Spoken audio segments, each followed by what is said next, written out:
Breaking news, trailers dropped. I reacted, maybe sound a bit shocked. New game hype, I got the tea. Call of Duty, Battlefield, come watch me. Not a big shot, just starting out, but I'll hype your chat and hype my clout. My aim's kinda bad, my joke's kinda worse, but at least I never stream with rehearse. Jaybeazt, underdog with gamer streak. Jaybeazt, laughs, reacts, chaos you seek. Warning. Jaybeazt, you may mispronounce your favorite game. Please remain calm.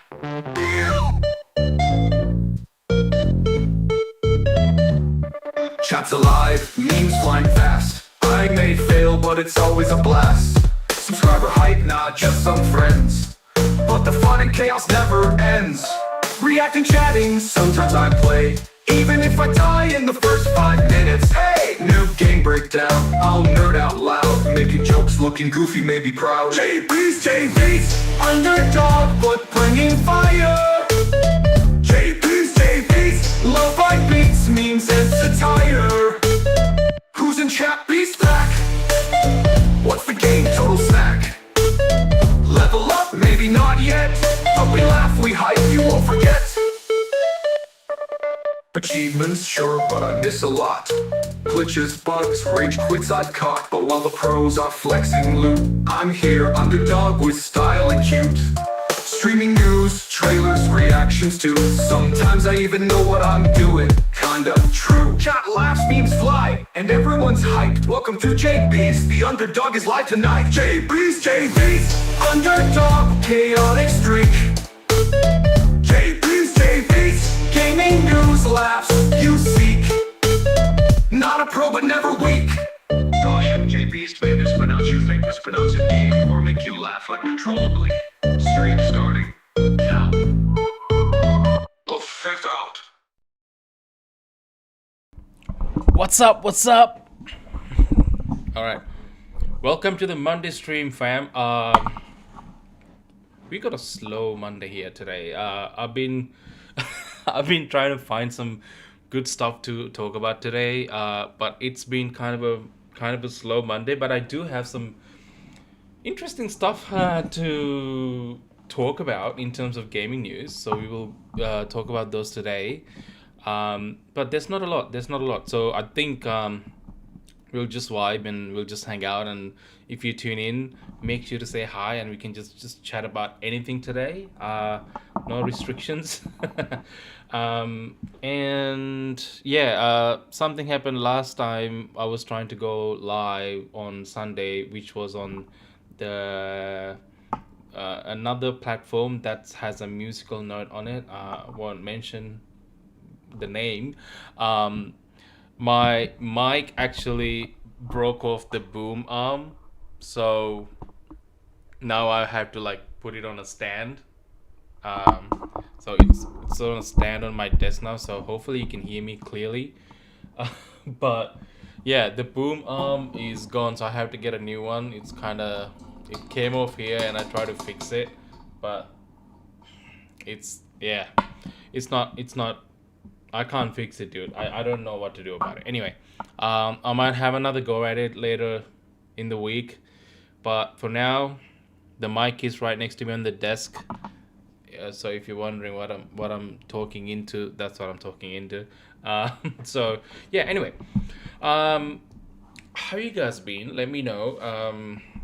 If you had a good week so far. If you're what you're looking forward to the rest of the week. For me, I just put out my deep dive video in the weekend, and I was so damn frustrated because I wasn't getting any views or nothing. It was just dead, completely dead silence, and I was like, you know what? I'm done. So I'm like, I'm not gonna do anything. I can't be stuffed, and I'm just not gonna put anything, right? And then last night it didn't blow up, but I slowly started getting a little bit more views, so it just made me happy, just a little bit happy. So anyway, that's to say, I actually made a deep dive video after I think like 3 weeks since, or even like a month after I put out my last one. This was about core development, which I think is a really interesting topic. I have mentioned it in passing every time we, talk about some, stuff, gaming related stuff, and bring it up, and I would just talk about it, but I haven't really gotten fully into it. So I thought it would be good to actually get into it and really talk about what the hell core development is, and like how it's affecting AAA games, especially because core develop isn't really a thing when it comes to indie games or smaller studios, but when it comes to big budget AAA games or quadruple A games or whatever you want to call it, however many A's you want to add to that, usually core development is involved, which means like uh, involving other support studios, right? Sometimes it's like part of like other branches of your studios. Like when it comes to Ubisoft, they have like their own branches all over the world, which they get support from. In other cases, you get different studios, support studios to actually specifically work on like the grunt of the work, like creating assets and textures and stuff, like all the time consuming stuff you normally get passed onto these studios. For an example, like studios like Virtuos, right? That recently made a name for making a really good remaster for Oblivion. Um, yeah, so those studios, I get into these details and I talk about it in detail, and it's really funny and awkward and kind of stupid at times. So yeah, if you really like to know that kind of, like, what the hell core development is and how it's affecting AAA games, and what we should be looking forward to, and why games launch broken and stuff like that, I get into all of that. So go check it out, please. You don't have to, but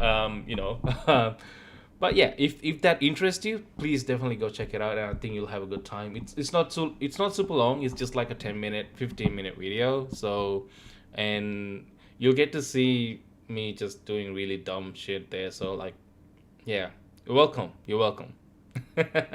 Anyway, we do have, I mean, it's a Monday. I don't know like anyone's watching this. I mean, no one's really tuned in, I think, to this stream even. So I'm just basically talking to myself, but I do have a few things that I would like to talk about. So if you're tuning in, please say hi and just join the conversation. um the first thing I wanted to actually talk about is The Witcher. I love Witcher, right? I freaking love Witcher, and I even made a video like a month ago, maybe a month and a half ago, on Witcher 4 specifically, and I'm like a huge fanboy when it comes to Witcher, dude. I played all the games. Witcher 3, I must have sunk in like almost like thousand over 1,000 hours, very very easily, right?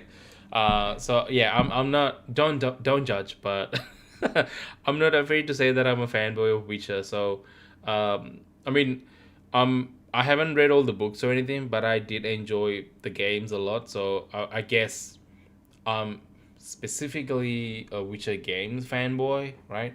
um but either way, I'm a big fan. So um, what I was gonna say was, I'm so hyped for The Witcher 4, which I know is, Geralt is not the main protagonist in that game. However, you do get to play as Ciri, and if you played The Witcher 3, you know that Ciri is kind of a badass, right? She is kind of OP in the game, so it is very interesting to see how they would balance the gameplay in a game where it is the major focus is on Ciri herself and her progression. In Witcher 3, you didn't actually get to worry about that too much, because like you played small segments where like it was flashback scenes where Geralt's going from place A to B and B to C, and you meet these people looking for Siri, and oh shit, my my phone is like, yeah, what up, man? What do you want? Anyway, so uh, yeah, so you ask around where she is, and then people are like, oh, this happened and that happened. She was with this guy or whatever, and then you get to play that. It transitions into a flashback where you get to play as Siri and go through what they explain has happened to Siri, right? So that's those are the only moments where you actually get to play as her, and then those scenes are like, I don't know, they last like 15-20 minutes, very small segments, and then you basically have her like whole her like magical powers where you dash around and teleport around, and it's pretty crazy. So it's kind of overpowered and a completely different vibe and skill set to Geralt. Geralt is very chunky, beefy, big buff guy, and with the two swords, he's doing slower swings and stuff. Whereas like Ciri is like very, very quick, and she dashes around the place, and like it feels completely different. So I think it's safe to say that's what we're gonna get with the new Witcher. However, she's not a Witcher in The Witcher 3. She is now actually has become a Witcher in Witcher 4. If you know the ending of Witcher 3, that's what she canonically becomes, right? She becomes a Witcher. Um, so it'll be interesting to see, and we don't like how they would balance that, gameplay, because you don't want to go into the gameplay and right away feels like this overpowered badass and have no sense of progression throughout the game, which would suck. So they're gonna have to find a way to somehow dumb down her power skills, and then find a way to progress um, those skill sets as the game progresses and as the story progresses, I suppose. So yeah, I'm interested to see how that'll go. So I made a video about all that as well. So, and there's a sick, maybe not sick, but really funny song in it that I made using AI, obviously, which I think is really funny. So yeah, if you want to go check it out, I don't mind. I don't mind. Anyway, yeah. So the reason why I started talking about Witcher is because we've got um, this new clip from the next season of Witcher, season 4. Yeah. So if you have been living under a rock, there's been a TV show called The Witcher on Netflix, where Henry Cavill, the Superman dude, played The Witcher. Um, just in case you have no clue what I'm talking about, uh, let me show you. So you know exactly what I'm talking about. So Henry Cavill, right? Let me just. Yeah, see, there you go. This dude, he play. Oh, you can't see. How do I bring it to? Yeah, there you go. So he played. This is Henry Cavill playing The Witcher, and I mean, everybody, most people thought he was near perfect fit to play the character, and he was really good as Geralt, and he was a big fan of the books and the games, and Henry Cavill is famously really the hardcore gamer. So I think everyone was happy to see him play The Witcher, and ooh, yeah, I have ad block. So it was really cool. The first season was actually really well done. It was very faithful to the original material as well, like specifically the books, because the TV show is not based on the game. It's based on the books, but it does take a lot of inspiration from the game. In some cases, when it comes to some of the design elements, some of the tropes of, like, how Geralt is portrayed and stuff like that, they take some inspiration from the game, which is fantastic, and also like music choices and stuff like, which is really cool, because the game, especially Witcher 3, had amazing soundtrack, amazing sound design. It's very iconic. I mean, you can play like a 5-second clip of any part of the Witcher 3 soundtrack, and I will immediately recognize it. It's very recognizable. It's very um, uh, memorable. So I think taking inspiration from the soundtrack from the game was the right choice. Anyway, I'm going on a tangent. So he played the character really well, and Yennefer and Ciri, also the characters of the actresses who played those characters did a pretty good job as well. So there was a lot of good things about the TV show, and I really enjoyed it. For the complicated plot it was actually pretty good. Even my wife, and she had no idea what The Witcher was about, what it is, anything whatsoever, and I made her watch it with me, and she picked up on the story, and actually followed along, and actually had a good time, and she became a fan immediately. So the first season was amazing, and then season 2 was okay. It wasn't the best, but it was okay. And then you got news. Henry Cavill was leaving the TV show. He's the main guy, and he was leaving the TV show, and then TV show's not cancelled or anything. It's gonna go on, which is like, okay, so like, who's gonna freaking play The Witcher, right? Nobody ever really said anything, in a big capacity or officially, but it was kind of a given, and you could kind of tell there, Henry Cavill and the showrunners must have had a lot of creative differences when it comes to the TV show. It was very apparent from how the show ended up going, especially when it comes to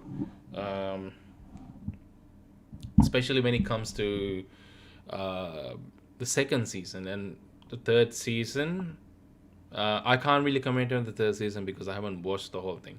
But first season was great. It was very successful, which is why they got greenlighted for another few more TV shows seasons. But then season 2 kind of felt like a departure from the materials from the book a little bit, and it felt a little bit undercooked, right? And then it was confirmed by Henry's departure from the TV show that showrunners wanted to make a very different TV show to what the actual books had, which probably didn't sit well with a huge fan of The Witcher like Henry, and he ended up leaving the show, and we got season 3, which was even more shitty. And now we finally, in 2025, we hear with a snippet from season 4, and if you're wondering who the hell is playing Witcher, it's Liam Hemsworth. Yeah, the other brother. So yeah, not Thor. The other dude, the other Hemsworth brother. And we got like a poster like couple of months or like some time ago about like his look of the Witcher as the Witcher, and it was very underwhelming to be honest. And today we finally got a snippet posted on X, and my god, I had to play this. I had to play this for you. Like honestly, this is no joke, dude. This is video quality. Put it up to 1080p. All right, let's play this.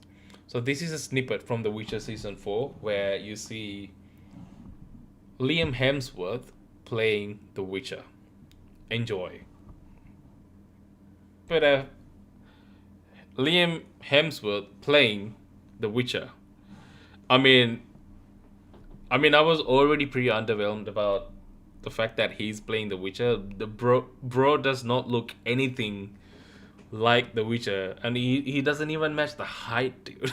You know, like I mean, Chris Hemsworth probably could play The Witcher better than Liam, to be honest. I mean, no hate on Liam, honestly, but I think, you know, he, I don't think he has the acting chops, um, compared to his brother. Like he's fine, but something like this, you know, filling, you know, Henry Cavill's shoes, that's tough, man. I mean, I feel like he was already set up for failure, you know, being casted as The Witcher, so it kind of sucks, you know. So unfortunately, that's where we are right now. Unfortunately, so we had to see some of the comments here. The continent wait, exclusive first. Yeah, man. I don't know. Let's see some of the comments because these are kind of interesting. How do they explain the change in his voice and mannerisms? I mean, exactly. The the the version of the Geralt we got with Henry Cavill was near perfect. It was actually a perfect balance between what we were used to from the Witcher games and then what you see in the books, right? Like you obviously he doesn't have the American accent like you hear in the Witcher games, but that's fine. That's fine. He actually balanced it with like the gritty voice of the Witcher, but then maintaining that, you know, British accent, which actually worked pretty well for the character. And I don't know. I mean, Liam is an Aussie dude, man. He's from over here, man. Like, maybe he can pull off the accent a little bit, but then if like I didn't quite hear it. I didn't quite hear it. You know, like if you just go back, he sound like a discount version of Chris. I don't know. I might get a lot of hate for this from Liam Hemsworth fan. I'm sorry, but geez, man, it's rough. It's really rough. I mean, it's not just me who's saying that. This is there you go. We want Henry. I mean, he's not gonna come back, but the sentiment still stands. You know, they butchered the law so much to the point where like 90% of the show isn't canon at all. Yeah, exactly. Even the writer of the book said that. I mean, the writer of the book is a little bit of a hard ass. I'm not gonna lie, and he doesn't like any. I mean, um, even when CDPR was set out to make the Witcher games, he had issues with them making the game. So he's a bit of an hard ass. So anything he would say, I would take with a grain of salt. Because he's very protective of his IP. But yeah, I mean, nobody seems to like this version of Geralt. You know, I just yeah, I mean, this actually sums it up quite perfectly. You know, that's it. Rates don't work like that. Yeah, man. This is it. I don't know. Still very pissed about dropping Henry, but it doesn't look awful. I mean, it doesn't look awful, but it just doesn't look up to standard. That's the issue here. Because if you had, if you had Liam from the get go, from the beginning, it would have been easier to just give him a chance. But the thing is, we have seen a better version of Geralt in the same TV show already. So being able to like having to see an inferior version of that of the Geralt in the same show, it's just not gonna work. You know, people just gonna zone out, like tune out. So it's a weird decision to just continue without the main guy. I don't know. It's very weird. Netflix sucks. Liam deserves better, but I cancelled when you cut Cavill. You showrunner should have been sacked. This was actually pretty. Yeah, this guy seems to like it. I don't know how I feel. Willing to give him a fair shot as Geralt. I don't know. I mean, this guy seems to like it. I suppose. Is this The Witcher or Mortal Kombat? I mean, he does look like this guy. Had they given him a white beard, then it would have potential to overtake Henry, but no beard and no dice. I don't know. If I don't know if a beard could have saved him. It's just the mannerisms and maybe the height difference also. I might be judging too hard here, but it's just the mannerisms and the voice and everything. It just doesn't. Even the looks. He just doesn't have the looks even, man. Like that's a weird choice. I feel like there could have been they could have found a better choice anywhere else.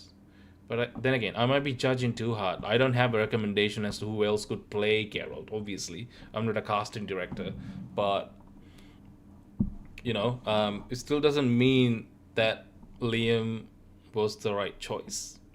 You know, so it's tough. It's tough. So yeah. Anyway, these comments are not kind to Liam, and of course it's not his fault. Like he just took a job, and I'm sure he's doing his very best to actually fill Cavill's shoes. So it's not. I'm not putting this on him at all. It's just I just think there's been a mistake in terms of casting. There's been a lot of mishandling of the material. The whole situation has been a messy situation and just handled very badly, And now we're here in 2025 with the season 4 of Witcher with no Henry as Geralt, and we just have to suck it up and get on with it. Yeah, I mean, it is the last season. They have canceled the show. There's not going to be any more, which is the right call, I guess. But then, like, why do we even have this season? Like, just let it go, man. Like, that's it. Like, I don't need it anymore. Like, you got rid of Cavill. There's no reason for this to go on. I mean, I guess the only reason why they had to go on is because maybe like other actors and actresses would have signed a contract that needed another season to happen, so they kind of probably had to make it, I suppose. And they signed on Liam, and maybe like at least for a season, I suppose. So they would have had to actually honor the contract. Maybe, I don't know. I really don't know how these things work. I don't. I'm not involved in Hollywood at all. I'm so far away from there. In fact, I'm in Melbourne in Australia, so it's like literally the other side of the world. I have no clue. But yeah, very interesting situation with The Witcher. What do you guys think? Let me know if you're watching this after the stream has ended and on YouTube or any other platform. Just let me know in the comments below, or just talk about it in Discord, please. But that's where we are right now. That's where we are right now. What a situation, dude. What a situation, right? What else? So that's a fun bit of news. The other, in a more serious note, I wanted to also talk about this whole situation with Steam. So, for those who has no idea what I'm talking about, I think about a month or so ago, Steam had this whole situation where they just ended up delisting a whole bunch of games from their servers. Most of them were just adult games, and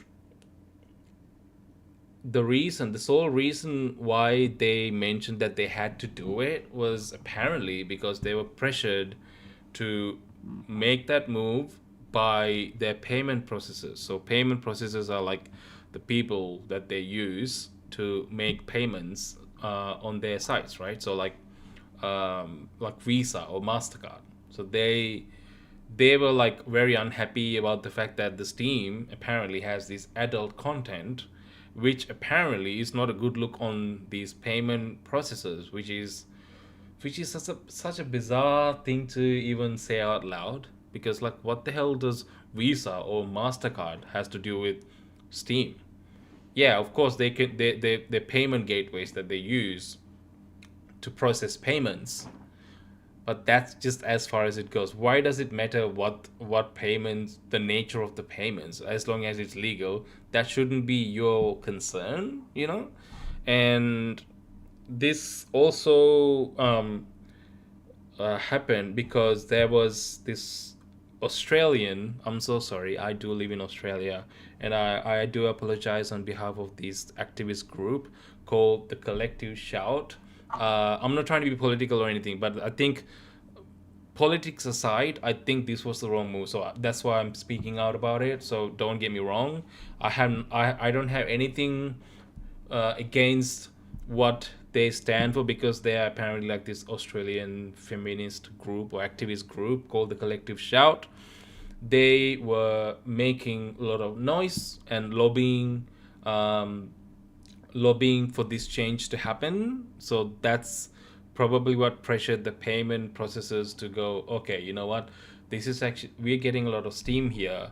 You guys need to do something about it. And we're not gonna be part of this anymore if you keep selling these adult content, adult games. So Steam ended up delisting a whole bunch of them just to make them happy. Which brings the question of censorship, right? There are plenty of adult content out there, especially in the internet, right? Not just concerning games, but also like movies and TV shows, whatnot. There's the P word also, right? You can just readily access them however way you want. It's there out in the internet. And yeah, in like even services, live services like only fans, and these are completely legit and fine to have. However, adult games on Steam is where you draw the line. That sounds really bizarre to me, because it's not just about censorship, but it's also about basic human rights also, because I think as people we do deserve to you know have the right to access the content that we want on the internet, right? And especially if you're paying for it, so it shouldn't matter what nature of content it is. I mean, obviously there are like very obvious lines that you shouldn't cross, aka like the onion service, right? But if it's perfectly legal, and it's not like hurting anybody, it shouldn't be an issue. So this level of censorship is like very controversial and very concerning. And there was a lot of there's a lot of noise about you know how come people like Visa and MasterCard has this level of power of a giant like Steam, which is very concerning. So hey Lisa, thanks for the follow.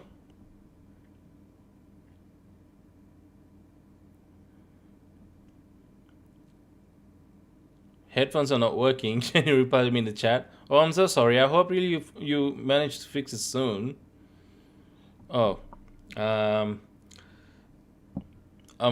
this is not really a text-based stream, so I don't really have my chat here at the moment. Sorry. um,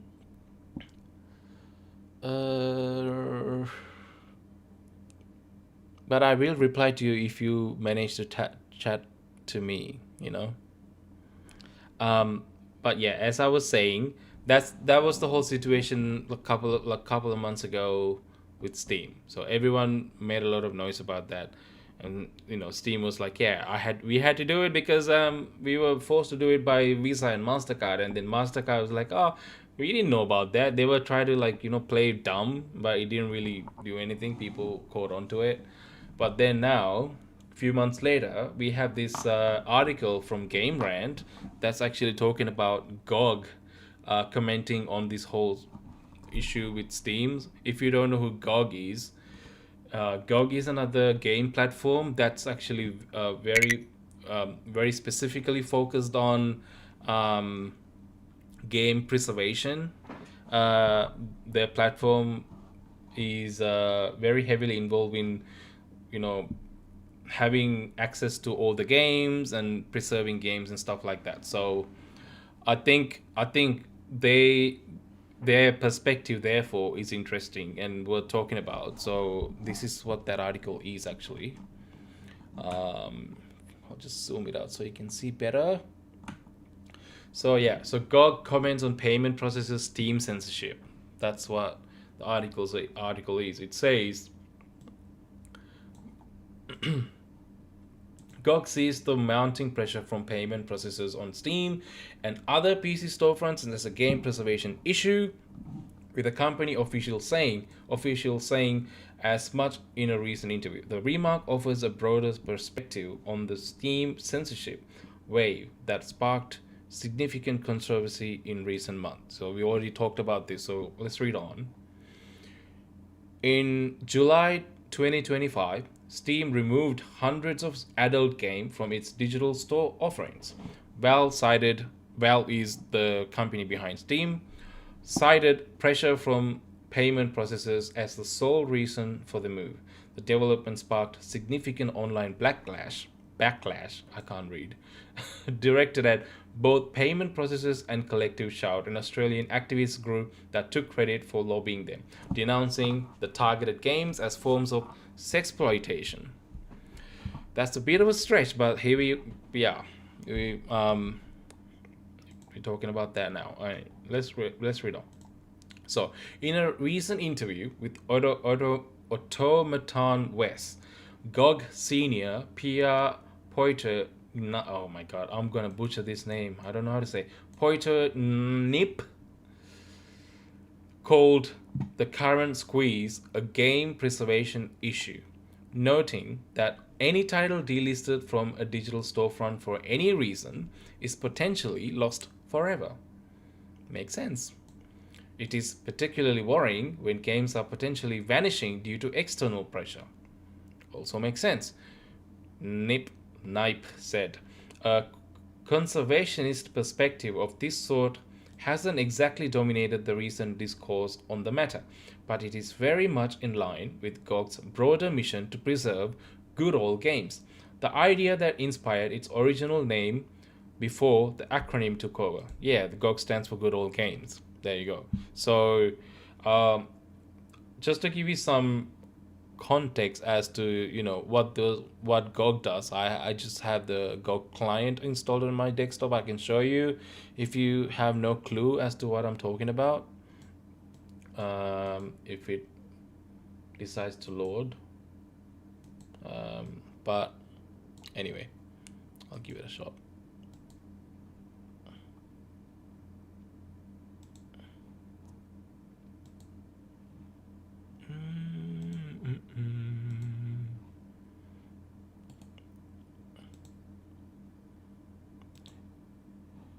Yeah,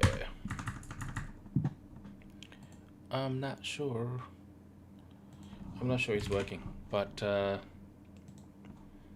let's see.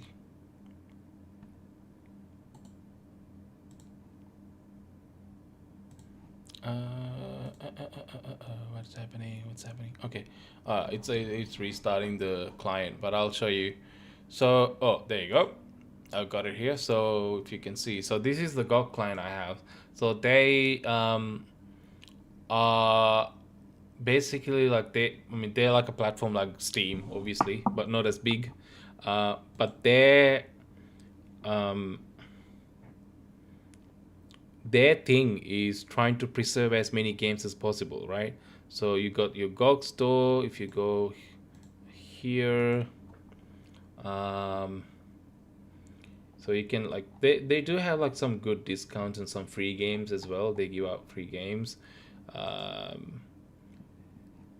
There was a section where you can see like good old games where like you have access to like, anyway, I can't really see it anyway. I won't spend too much time showing it to you, but essentially the idea is like they try to get a hold of these old games, good old games, and then preserve them and have fair access to everybody. So in their promise is if you buy a game from their platform, you own that, and even if it's a digital copy, you own that. It's not a license, so you will be able to keep a copy of that offline if you need to.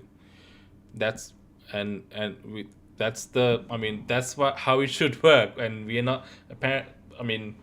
Despite GOG's trying so hard to do this, that's not the reality at the moment. And essentially, if you're buying digital, and even if you're not buying a digital anymore, like even if you're buying a physical copy, especially with like Switch 2 now, you're just buying a license to play the game. It's not, you don't actually own it in the traditional sense anymore. So that's where we are, and that's where this whole game preservation controversy has sparked from, and this is just another step beyond that. So yeah, I think the concern is valid here, especially when it comes, like he mentioned, particularly worrying when games potentially vanishing due to external pressure, right? If this was a decision that Steam made because of whatever the policies or reasons that they have, it can it kind of makes sense, right? It's like, all right, so it's going against your policies, blah blah blah. So like you blocked it. I can understand that. But these are games that's been approved by Steam. It's been on the store for however long, and just vanish now because they were pressured into it by a party that has nothing, absolutely nothing to do with gaming. So that is very concerning. And it says, while the censorship efforts have affected both Steam and itch.io in recent months, GOG has so far resisted such factors, not least because it's curated storefront rather than a free-for-all platform. According to NIP, the company makes selections based on quality and relevance, but also looks to those that align with its values and audience. While not everyone wants a platform to handle curation for them, GOG's pitch is compelling because it centers on DRM free downloads and offline installers. There you go. This means that even if the company were to go out of business, all previously purchased games would remain playable, provided they had already been downloaded. There you go. So I think that's fantastic what they do, and I really, applaud them for what they do. Anyway, he also stresses that GOG, Steam, and every other digital storefront are bound by laws in many countries that they operate, although those laws may not always be consistent. They are not central to the 2025 censorship wave, at least not directly. Several anti-censorship petitions blew up in response to the recent wave of Steam game delistings. However, not a single title caught up in the ban wave has returned to Valve's storefront as of mid-September 2025. Most remain completely unavailable to purchase. Unusual as these removals may be, it says that delistings are impossible to avoid completely. So that's the length of the article. It's not like there's not a lot of detail, but you can kind of understand. You can understand where his opinions coming from, and it's completely valid. And I hope this situation improves with time, especially with the Stop Killing Games movement has garnered a lot of traction and attention from the media as well as players as well. I don't really know what's happening. It's kind of gone quiet at the moment. It reached a lot of signatures and it kind of exceeded the amount of signatures they needed to complete that petition. But these things happen because there are a lot of people behind these issues and calling out for some change, and it is absolutely necessary, right? So I hope there are some significant changes as time goes by that favors game preservation rather than censorship, and have fair access to all moving forward. Because I think as gamers, as players, we're getting less and less of that ownership and fair access, which is very concerning as a gamer. And it's like it took a huge jump with the launch of Switch 2 and how Nintendo decided to handle their games, right? Even if, like, the fact that you buy like a fake ass cartridge which is essentially a download key, which is absolutely bizarre to me that they've done it and still somehow gotten away with it at this point. Nobody really, I mean, people were calling out, but there's no real change happened, right? So it's insane that this is what the industry seems to be moving. We can't take it lightly because Nintendo is a giant in the industry, and whatever they do, a lot of other people have merit to then consider moving in that direction because they see Nintendo doing this, and there's not enough backlash, not enough repercussions to their decisions, and then other companies like even Sony or Xbox would look at this and go, oh, okay, though Nintendo got away with it, maybe we can too. Like, it's not a good, because Nintendo is too big. They can set trends. So we have to take this seriously and hope that these things do improve with time.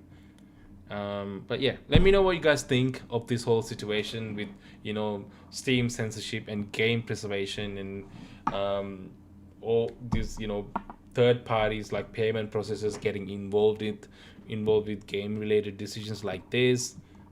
Let me know what you guys think. Let me know in the comments if you're watching this later. I would love to have a chat about that. Join my Discord. We can chat there. We can hang out and have a talk about this, because I would love to do that. And thank you. All right, so that's GOG stuff. I hope you enjoyed that little rant there, friend. The next thing that I wanted to talk about. This is the next piece of news that I want to talk about. Is kind of obvious if you've been tuning into my streams. Give me a second.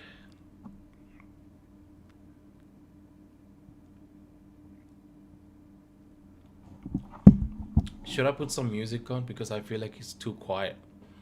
I'll put some music on. But the thing is, when I play music, it starts playing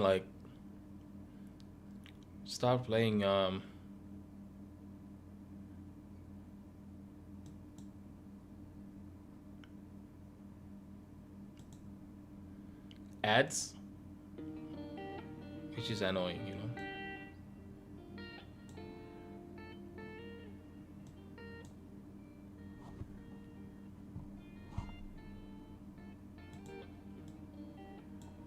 Okay.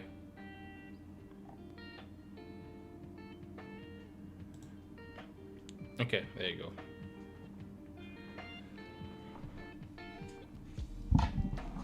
Alright, put on some music, and that's good. Life is good.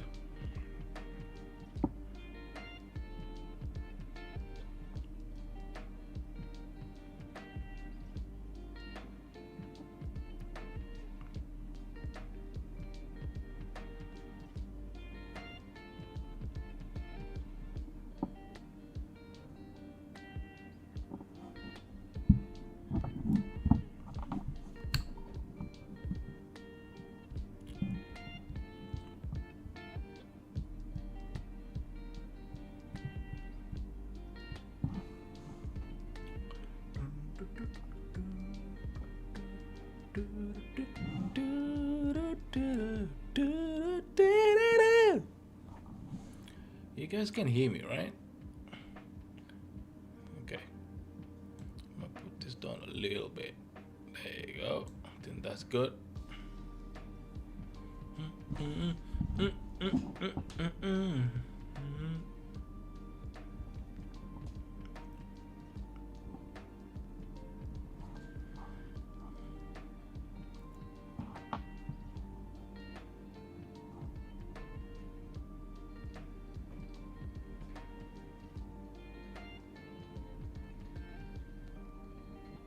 Okay.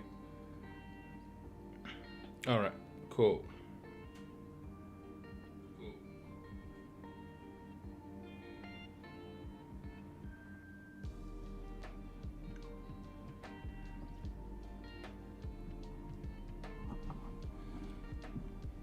Anyone from Kick? Say hi. Say hi. Say hi. All right, cool. Let's get into the next piece of news.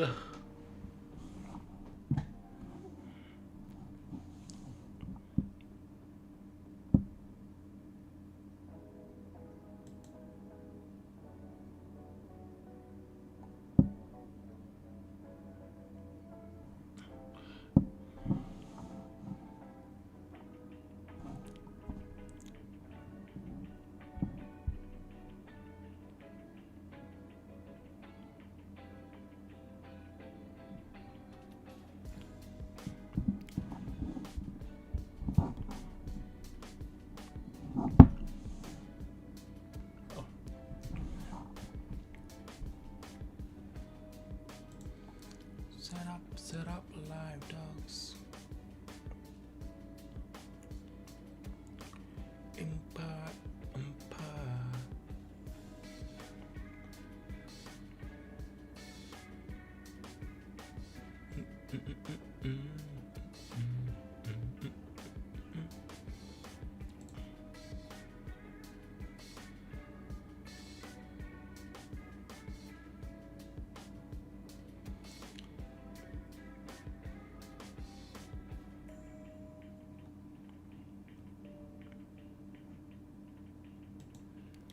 Read mode.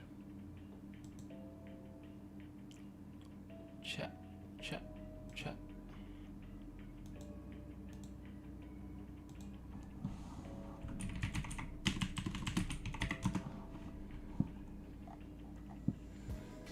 Okay.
Oh, finally got access to that.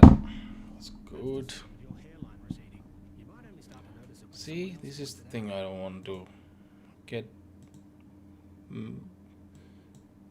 Because I don't have premium, I get ad calls, which is very, very annoying. If you know what I mean. If you know what I mean.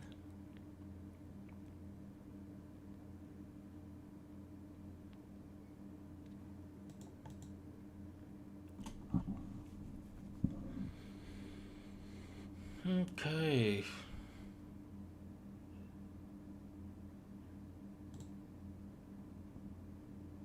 Still doing some ads.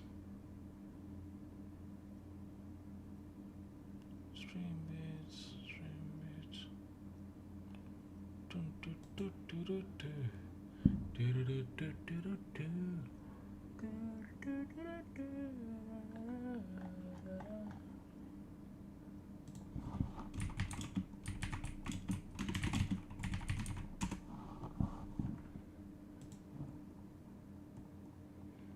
Alright. Okay, cool. We are good. We will move on to the next piece of news that I wanted to talk about today. Hey, am I in the right one? Yes, we are. Yes, we are. Alright, so this one is about Call of Duty and Battlefield 6. I mean, the drama kind of still continues between Call of Duty and Battlefield 6. Obviously, just to give you some context as to what the hell I'm talking about again, I love Battlefield 6. I have always been a Battlefield guy. Not to say I haven't played Call of Duty. I also like some of the Call of Duties they've had, especially most recently the Modern Warfare reboot I thought was excellent. However, they unapologetically Call of Duty, right? Especially the latest Modern Warfare 3 was kind of crap. Black Ops 6, it's gotten as goofy as it can ever be. And they were gonna continue that trend with Black Ops 7, which is releasing this year, just in like a couple of months. But then their plans kind of came to a halt because Battlefield 6 open beta happened just about like few weeks ago, not so long ago. So, Battlefield 6 is coming after about a 5-year hiatus because the last game they dropped, Battlefield 2042, was not up to standard and it was kind of going downhill for a while. You know, the previous game, Battlefield 5, also been not so great. So Battlefield 2042 for most Battlefield player was kind of the nail in the coffin, and it was like, oh, you know what, you guys are terrible at this, and we're just not gonna care anymore. So everyone kind of ditched on the game because it was a disaster at launch.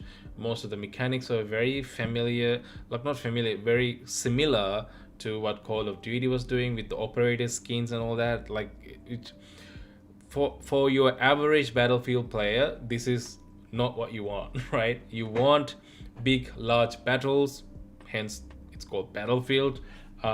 You want like proper conquest with, like, you know, that grittiness, that the fact that you can play as a team, the teamwork and all that. That's what you want from a game like Battlefield.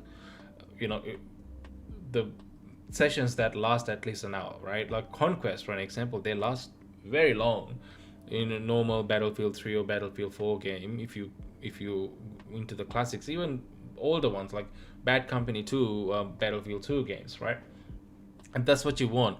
Being tactical, being strategic with your squad, and actually playing the game like an actual war plays out. But it gotten very arcadey with the 2042. Even to this day, they fixed some issues. But if you go back to that, which I will at the end of this video, I'm gonna play some 2042 because I am kind of trying to unlock some of the bunch of free loot that they're releasing on 2042 for Battlefield 6. So if you play 2042 up until the release of Battlefield 6, you're gonna end up unlocking some free loot for the game Battlefield 6. So I'm not into 2042, but I'm gonna play it for the hell of unlocking some of that shit because I really want it. So I'll be playing some of that online on the stream today as well, and we'll see how I go. The twist is I'll be using a control instead of keyboard mouse, so this would be interesting. So if you wanna stick around and watch me stumble, please feel free to do so. and so essentially, getting back to the topic, so Battlefield 6 beta happened. So like I said, it kind of went on a hiatus after that 2042 drop because it just didn't do well, and it almost like it felt like for the past 4 or 5 years, that Battlefield probably won't even happen. Like it just felt like, okay, Battlefield's kind of done. Call of Duty won. Call of Duty is coming with a new game every single year, and there's a lot of people still into it. Everyone buys the bloody game every single year, despite how goofy Call of Duty has become. So we all thought we're probably not going to see another Battlefield. But then they announced Battlefield 6 is coming this year, and we had an open beta that went on for 2 whole weeks. Not all every day for 2 weeks. It was actually more like 8 days of open beta, so like broken into 4 days each week, which was awesome. So we had plenty of luck. A lot of people. It was an open beta, so anyone could get in and play it. It's not invite only or anything. So every single person, and I think it's peaked. Sorry, I think it's peaked at like, I don't know, like 300,000 or 500,000 something players. It was amazing. Everyone was getting on it. Everyone was having fun. I got on it. I played a whole bunch of Battlefield 4. Sorry, Battlefield 4. What am I saying? Battlefield 4. Battlefield 6 open beta, and I'll show you. I'll put on a video while I play it. I'll be recording. Oh, that sounds very loud.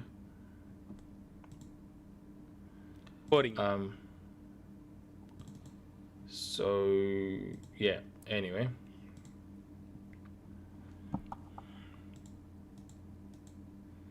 So I was I was playing a lot of Battlefield with squatting up with some of the mates and having a lot of fun.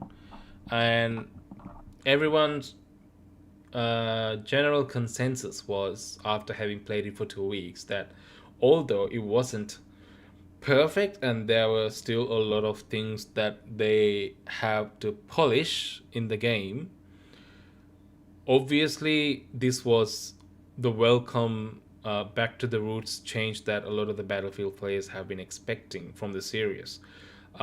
It felt a lot like, good old Battlefield 3, good old Battlefield 4 vibe, which was awesome, except like it had another whole bunch, like a whole new layer of destruction and dynamic movement systems. And as you see here, like you can revive players while dragging them out of the harm's way and stuff like that. There's a lot of cool movement mechanics included in this, which actually made the gameplay a lot more fun, right? And while retaining that feel of Battlefield 3, Battlefield 4, which was pretty nostalgic, and they just managed to do it really well. They managed to find that balance, and everyone was loving it. I loved my time with the open beta a lot. There was a lot of bugs. There were not a lot, but there were like some obvious bugs. There were issues with the TTK, time to kill, issues with some of the weapons being kind of OP, and some of the weapons not hitting well. The bullets not registering and stuff like that. They were obvious. I mean, it's an open beta. There was a lot of issues with it. However, overall, it was a pretty good experience, and squatting up with your mates felt really good. It actually rewarded team play rather than going rogue, which is exactly what you expect from a Battlefield game. And yeah, and it was really, and the maps were pretty good too.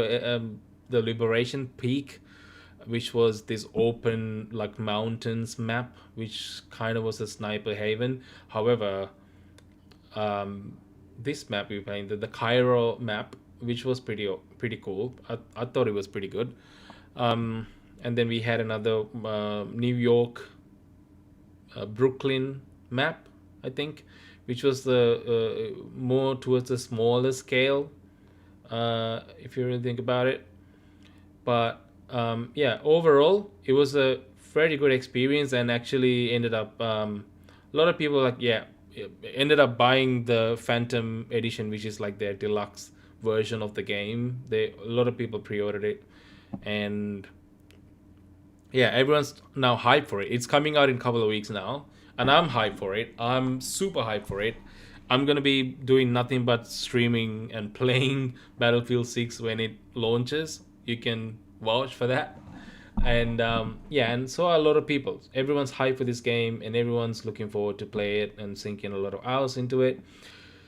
And even a lot of the COD players are like, switching, like myself, because I would normally buy a Call of Duty copy almost every year. Some years I have skipped. Modern Warfare 3 I didn't care to buy, but Black Ops 6 I did buy. It's just because there hasn't been enough of a competition in this space to play, these kind of like, I mean, you have Fortnite and stuff like that, but Battlefield level, anything even that even gets a little bit close is this Call of Duty, right? But Call of Duty is vastly different too now. And I guess like I recently played Delta Force. Delta Force is actually way closer to what Battlefield feels like than Call of Duty is actually, in my opinion. Um, but but the thing is, even Delta Force only just launched on consoles, so right, it's only been in PC this whole time. So anyone who wanted to like have this war experience and play like a solid FPS in the same sense as a Battlefield game, this was kind of it, right? Most of the other ones, like the free to play versions, are almost like not the same level or not the same feel. So now Battlefield has made a comeback. It's making Call of Duty feel very scared. So all this to say, I went on a huge tangent to just say that essentially Call of Duty, after the whole beta ended and people were so happy with how like gritty and realistic it felt, and people were like bashing on the Call of Duty Black Ops 7 trailer because it literally launched, like premiered on YouTube the same day Battlefield beta ended, and then they had this whole reveal trailer and event and everything, and everyone was laughing at them because it was this, again, like this goofy ass skins and like, just Call of Duty being more and more Call of Duty, I guess, right? Like it's got jetpack jumping and all that. It's like back to the whole those same things that people just repeatedly have said they didn't want in the game, and they're back, right? So everyone's like, "Oh, you just made me pre-order Battlefield 6. Thanks for making it easier, blah blah blah," right? So it made Call of Duty genuinely scared because they're like, "Oh my god, okay, so we got now competition here. This is not what people want." Call of Duty has historically been very bad at listening and taking feedback from people. They just seem to do whatever the hell they want and got away with it this long because they were like literally the only people who were in this space dominating, right? But now Call of Duty has become. It's not the games. It's not that the games are like samey. It's just a lot of the player base has a lot of overlap, right? So it just made Call of Duty, I guess, scared a little bit.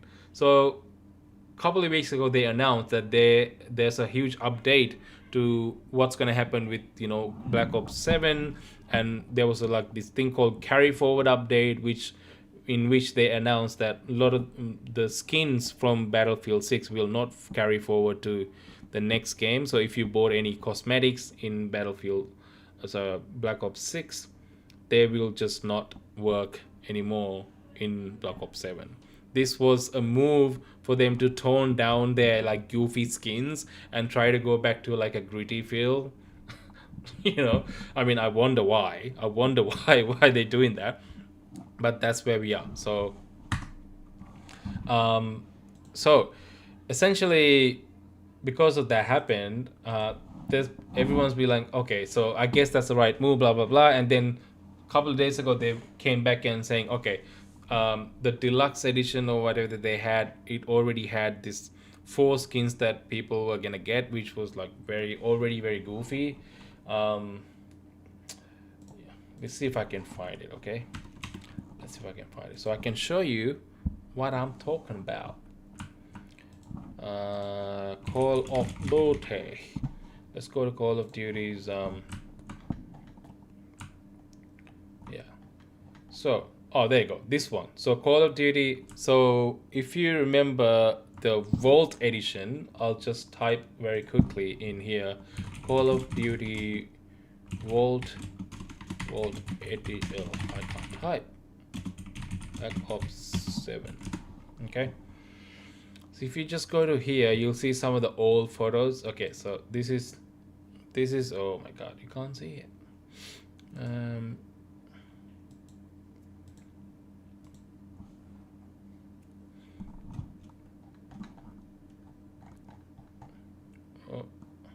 Whoa. I'll open it in a image in a new tab. There you go. Whew. Okay, you can see now, right? So essentially, these were the skins, right? And I'll try to show it here. There you go. So these were the skins, right? And oh my god, what am I doing?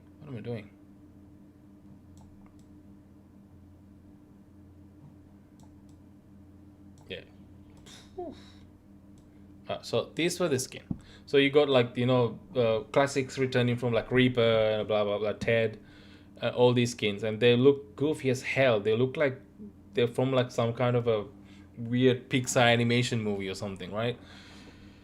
They went back and kind of toned it down a little, right? They toned it down a little, and now they've got this. So obviously they removed like the holographic plates and made Ted more zombie-like, and tone down like all whatever's going on with him. And I think this I think remained the same. I think that's the only skin that remained the same. So anyway, they made a lot of changes to make tone down the goofiness and make it a little bit more gritty.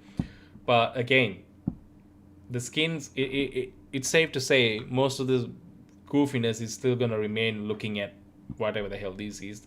So they they're trying to manage the bad publicity, and try to manage PR and damage control, and try to make sure their game end up selling well, because now there are genuine concerns that it might not, right?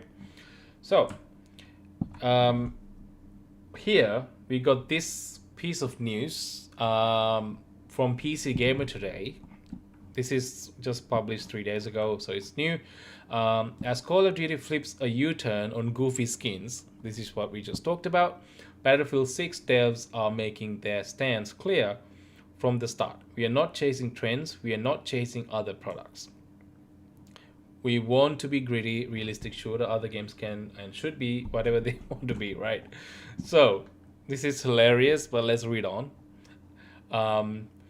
The vibe shift on goofy cosmetics in live service games is impossible to ignore at this point. Call of Duty has issued a full reversal on its plans to allow fantastical skins in Black Ops 7 after heavy backlash, and today Battlefield 6 developers reaffirmed their commitment to not ending up like Fortnite. We want to be a gritty, realistic shooter, Battlefield 6 technical director Christian Bell told IGN in a recent interview. Other games can and should be whatever they want to be, right? Like, we're not, I don't know, Fortnite is pretty goofy and that game is pretty good. So I think where we end up is we're pretty happy with where we are. We are a gritty, grounded, realistic shooter. That's what we intend to be, and that's what the game is going to look like for a while. Okay, I know exactly what you're thinking. For a while. So it's been addressed. The for a while bit does give me a pause. It would be the unconventional choice for an FPS that plans to sell loads of cosmetics to forever resist crossover opportunities in the name of aesthetics. And I don't exactly trust EA to leave money on the table. Who's to say Battlefield Studios' definition of gritty and realistic doesn't change over time? But console combat designer Matthew Nickerson, also interviewed by IGN, made BF Studios' position sound firm. We are not chasing trends, we are not chasing other products, he said. Nickerson added that if you want to get an idea of what Battlefield 6 skins will be like, take a look at the Road to Battlefield 6 event happening in Battlefield 2042, which I will be playing, so you'll get to see. I'll show it to you towards the end of the stream, so stay tuned for that. Yeah, so like they're saying here, it's not they're saying that they're not going to be chasing trends and all that, which I believe for the time being. But again, the fact that they said for a while is a little bit ominous. It is at the end of the day, it is Electronic Arts behind Battlefield. We have to remember that, which is a big publishing company who are notorious for doing things that puts money in the forefront over what the players have wanted. I mean, we cannot forget the whole Battlefront 2 situation with the loot boxes and all that. It was huge drama. I mean, the game at this point has been fixed and it's actually pretty good, but it's a little bit too late now. Not enough players are on it or playing anymore, even though it's fixed. But yeah, EA is not known to be always putting the player in front when the money's on the table. So who's to say that they will end up doing a whole 180 at some point and then introduce some goofy ass skins to Battlefield?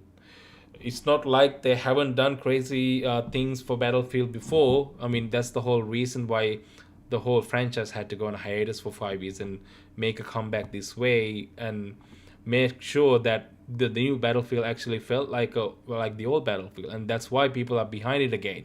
even though it's EA, I think most people are cautiously optimistic about the whole situation, but also very, very um, aware that this is still Electronic Arts behind this all. So yeah, we don't know, and also we also got to think about the fact that EA has famously said publicly, very publicly, has mentioned that they want Battlefield to be an annual release thing, which no one wants. Nobody wants that. They don't want this to be like COD with annual releases. They want like how they used to be, work on one game for 2-3 years and release a Battlefield once every like 2-3 years, and that's good enough, and support that game for that amount of time before the next one comes. I think people will be happy with that model rather than seeing COD like annual release, because that also means you're just not going to get the same level of detail or care or that level of just goodness in the game. It's just gonna feel like another, and also a reason to actually overlook whether polishing up the game. It's just gonna lead to a whole lot of issues that you just don't want. But I don't know what their long term plans are. They haven't really said anything, despite people calling them out and saying we don't want annual Battlefields. We'll just see how it goes, right? I mean, Battlefield 6 obviously going to do really well. This might actually blow their ego a little bit and then end up actually making the wrong choices eventually. We don't know. It has happened before. It might happen again. You can't really, say no, like it won't happen, obviously. So that's where we at now. It's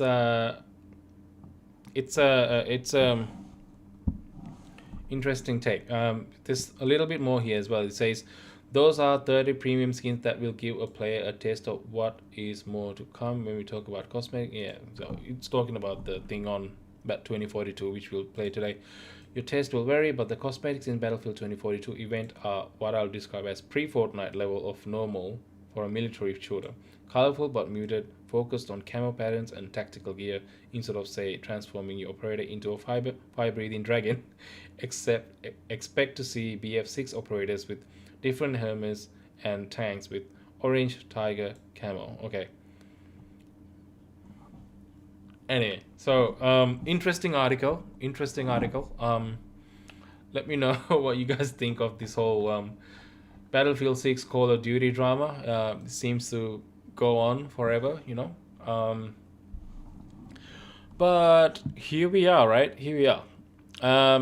Lastly, before we move on to a video that I want to watch together, I wanted to also bring your attention to the fact that the PC Gamer has posted this really helpful article where it shows Battlefield Borderlands 4 shift codes. So if you don't know what those are,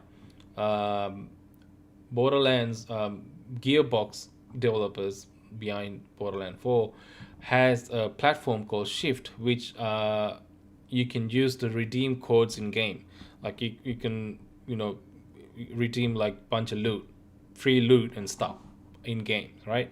So they have actually dropped a whole bunch of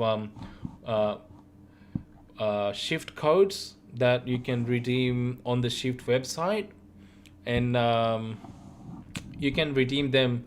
There's a whole bunch of them, and you can redeem them right now and have access to it in Borderlands 4. I actually haven't started playing Borderlands 4. You don't need to have owned the copy yet or have started playing it, but if you're planning on doing a run on Borderlands 4, I would say go on to this article on PC Gamer. I'll drop a link to this in Discord if you want to check it out. Redeem them right now. Some of them have expiration dates, so this one actually expiring tomorrow. These two are expiring tomorrow. This is expiring October 1, September 20. This is unlisted, don't know when. So yeah, they expire pretty quickly, so go ahead and redeem these shift codes. All you gotta do is go to shift shop.gearboxsoftware.com. Here you have to go rewards, and then you just put like I'll try one right now for you. Just go. Oh, what am I looking at? This wrong one. So if you just copy that shift code and you go here and then paste it and go check, and you can redeem it for whatever platform you plan to play the game on, or whatever platform that you have the game on. So I'll just redeem it for Steam. You can actually redeem the same code for multiple different platforms. So you have, if you end up buying it on Epic instead of Borderlands, Steam, or if you plan to play on PSN instead of anywhere else, you can just do that. You can just keep pasting and like basically have access to every, like, yeah, you can do that. So it's up to you. It's up to you. I'm just, this is just a purely a PSA for you to just go and redeem this while it's available. I'll drop the link to this article in my Discord for you to go check it out. But otherwise, yeah, just search up PC Gamer Borderlands for shift codes or something, and then it'll pop up, right? Anyway, that's just a little PSA for you. But yeah, also, I also want to talk about a few other things, but I think I will leave that for the midweek stream because it's already 8:34. So we'll just go ahead and play some Battlefield 2042. How does it sound? Good? Sound good? I sure hope so. All right, let's do it. Let's do it.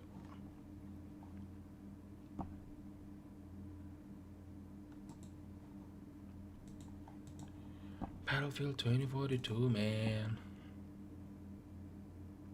All right, let's open it up.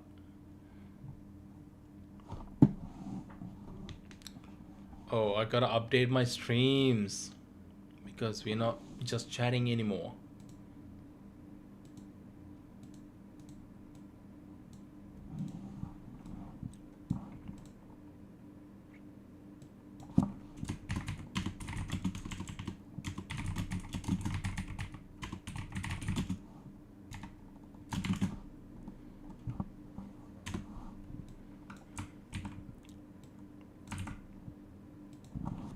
Battlefield 2042.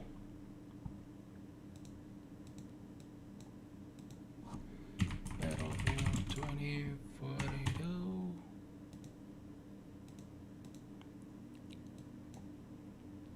Alright, update settings. Okay, settings updated. Okay, now we can play the game. Does it work? Does it work? It does not work. Oh, there you go. Oh, wow. Why is it like weird? There you go. That's better. That's better. Is that better? Oh my god. It just... I stuffed it up. Sorry, guys. Give me a second. I don't know what just happened. There you go. We're back, baby.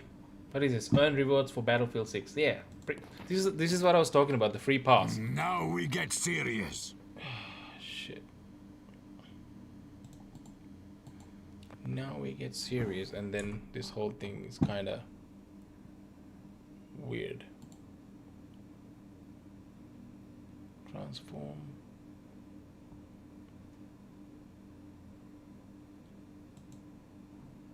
Okay, I think that's... Why is it doing that? That's so weird. As usual, this is giving me grief. Capture sensor.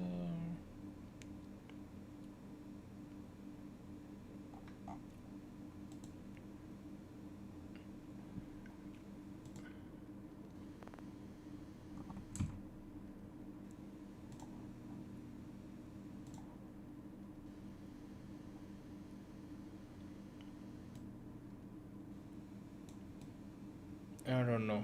I don't know what's going on. It's it's switching back and forth in a weird way, and whenever I go full screen, it's doing this weird thing where it's like, I don't know, if I just go like that, would that help? Yeah, looks like it helps. Nope, it does not help. Okay, I'm gonna have to delete, remove this, and restart. Let's do restart. Game capture, existing game capture. Okay. What the heck? Is existing game capture? Where is it? What? Oh my god.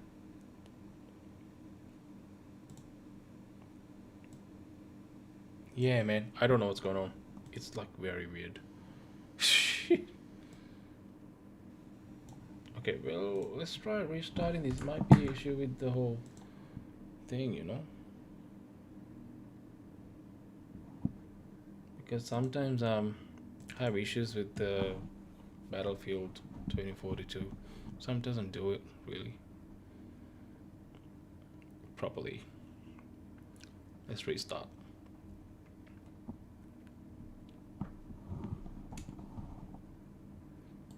Might change it to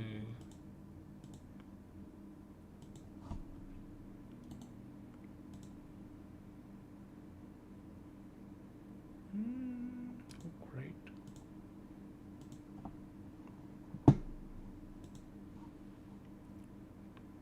Is it capturing it?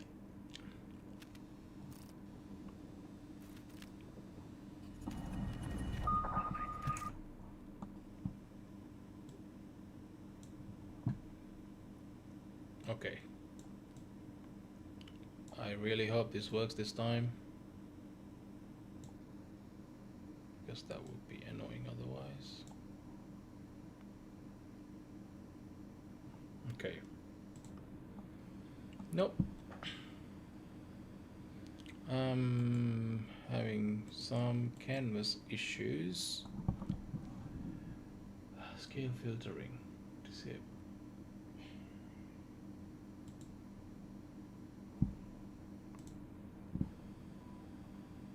No. Sorry about this, guys.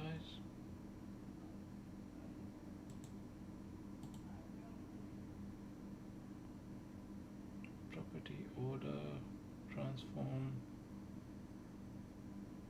fit to screen. Yes, yes.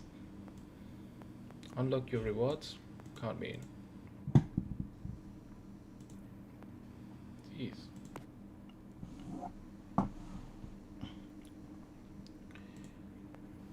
All right, dismiss. Let's begin, please. Let's begin, please. Let's begin. Okay, I'll show you what I told you before. It's about this is the free pass I was talking about. So you got this whole free pass thing that you can advance through. I have unlocked like 8 stuff, including this and this little thing. This is the stuff that you actually unlock for Battlefield 2042. I don't think you get this for, yeah, you don't get it for Battlefield 6. This is for Battlefield 2042. But then for each section, this tier, I guess, you have one Battlefield 6 reward. Sorry. So yeah, you get this weapon skin. This is a Battlefield 6 reward. You can preview it. We can't really preview it, like we can't do anything.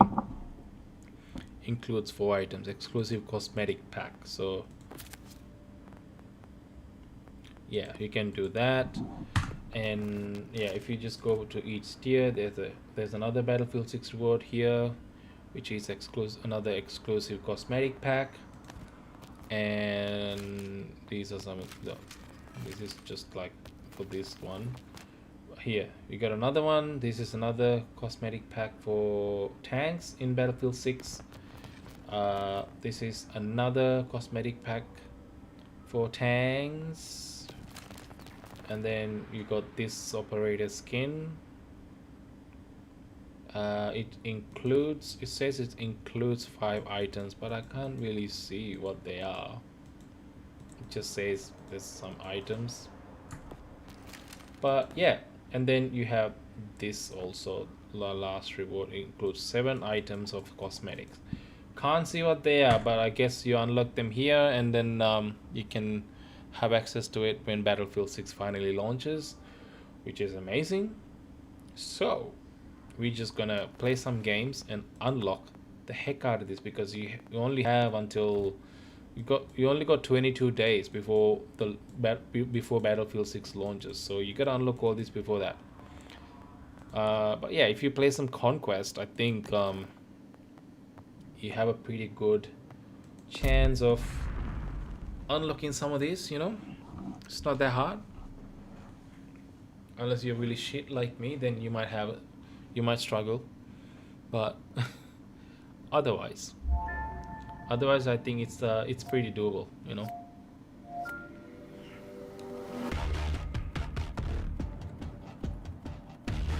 Conquest 64. I haven't played this game so much, so I'm not even familiar with any of these maps or anything. I haven't unlocked anything, you know, nothing at all. But purely playing it because I want to unlock that Battlefield 6 loot, dude.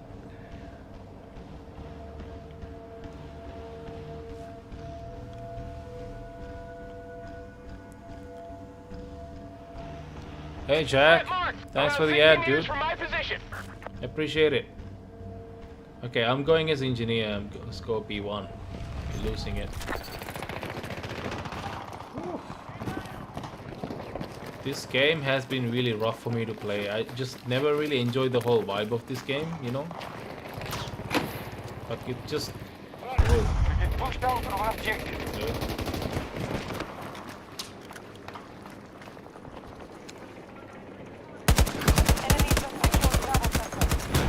Oh, oh, what? There's a drone. Damn. Our enemy controls the battlefield. They have conquered more sectors. Oh, oops. Okay. We gotta go back in. Oh, we're losing all the freaking points. That's great.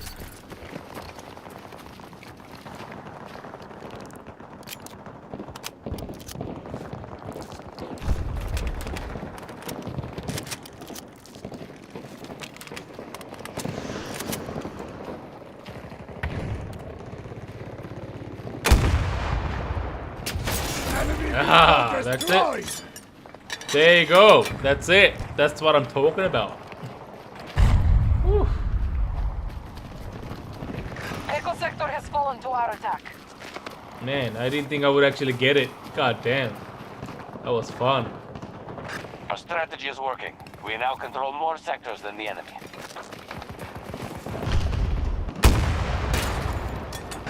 We cannot sustain any more losses.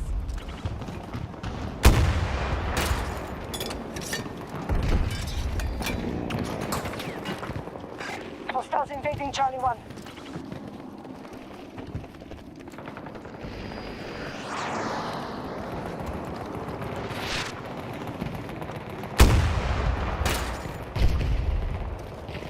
I have no ammo, dude.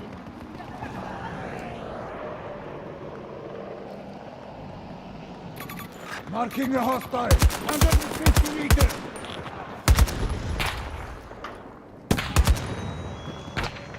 Oh. Oh! Got me. He got me. Anyway, that's okay. I'm like... Where am I? I should probably stick with the team, man. Okay, let's go to the team. Let's go to the team. They have secured It Echo helps them. sector. Enemy soldier mark. The enemy holds the majority of sectors. Ooh. Here's the other one.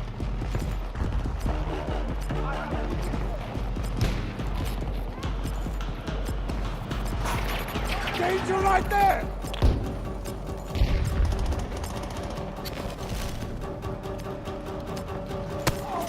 Oh! Oh!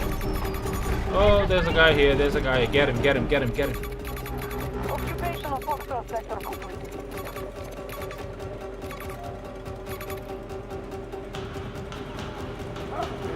Anyone gonna revive me? Anyone? Anyone? Anytime. Friendly. Come on, come on, come on, come on. Oh my god. You just blocked going right past me. Anyway, that's fine.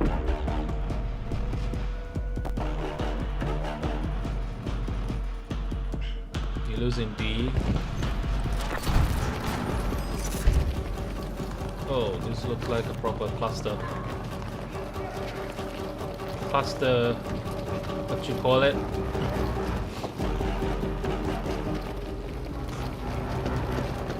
Cluster quack.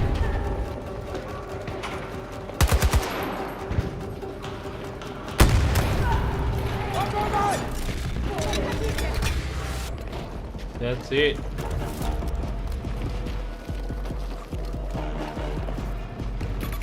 Marking danger near my position. One of our objectives is under attack. Alright, he's down. Down! Hostile is down.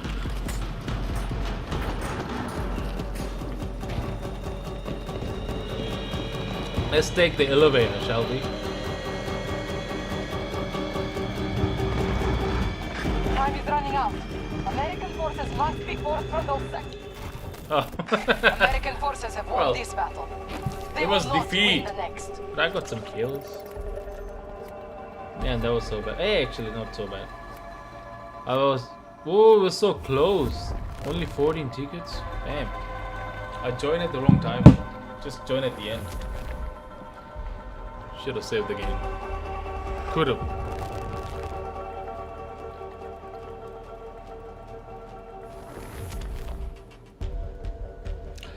A lot of people actually on this game now because of Battlefield 6. It's kind of ironic because how nobody wanted to play this game and now everyone's playing, including myself. Purely because, you know, for Battlefield 6.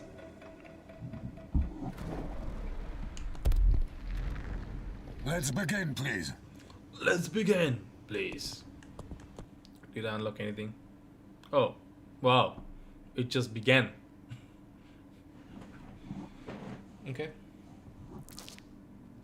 Okay.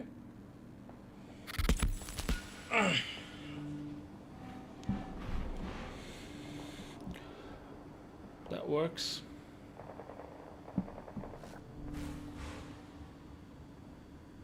Small map. Dude, Enemy has taken Alpha I sector. kinda don't like the layout of the map, but anyway. This is more close quarters. Didn't give me a freaking chance to This strategy is not working. Hostiles control more sectors than we do.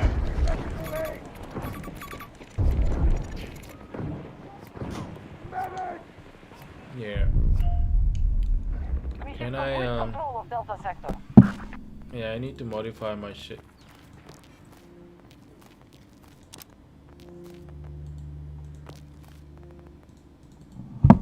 That's good.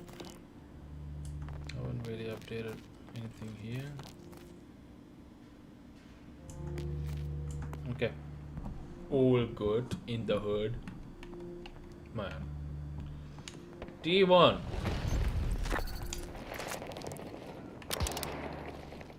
Yeah. Just go with iron sights. Snipers.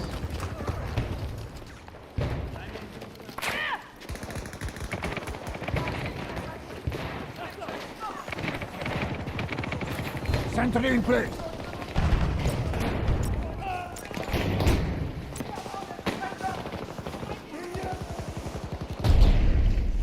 Oof. Damn. There was some sniper here before.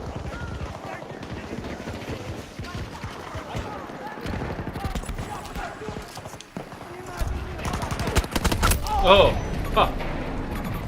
They all up in the air, man. Okay. Should have known that. Should have known that.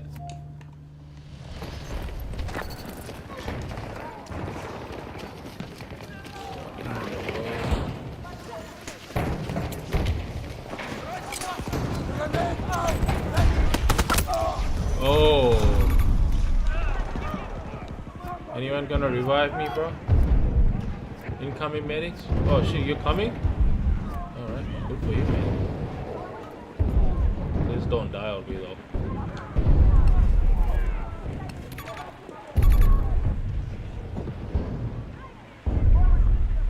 Are you actually coming?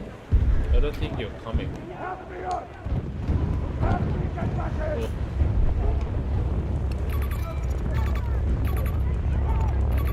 I'll just spot this guy for you. Whoever is gonna come next.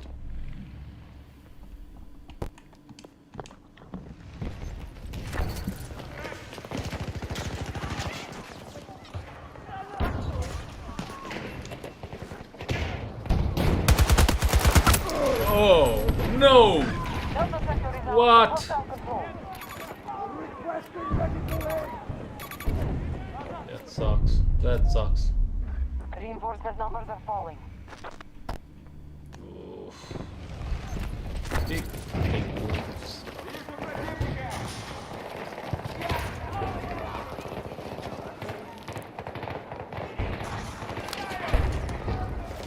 Reloading, cover me! Echo Bone is under siege.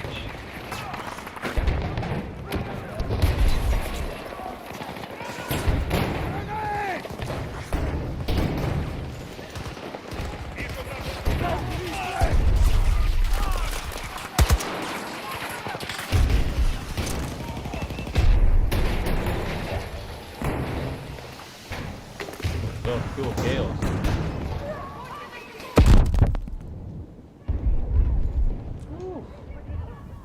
What just happened? What happened? What's our situation?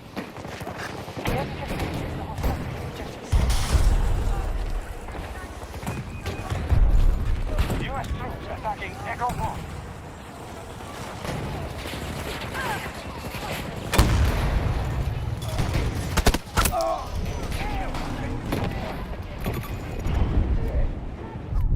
Damn.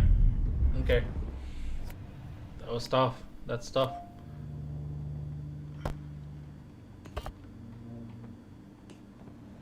Yeah, man. That really sucks.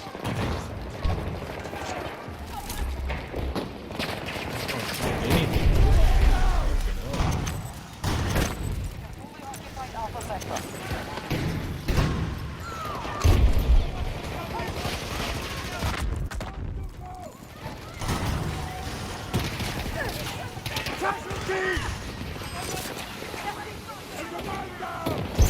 Hold more sectors than the enemy.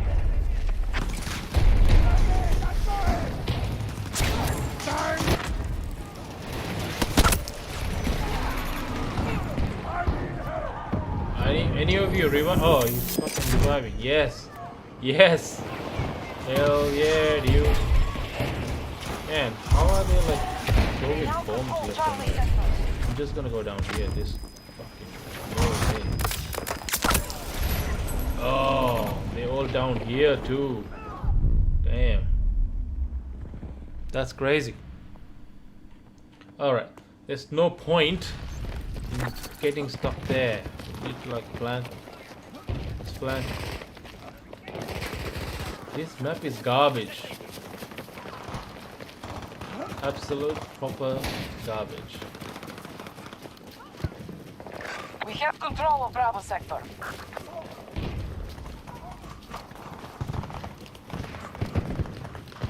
The battle goes well. We have conquered more sectors.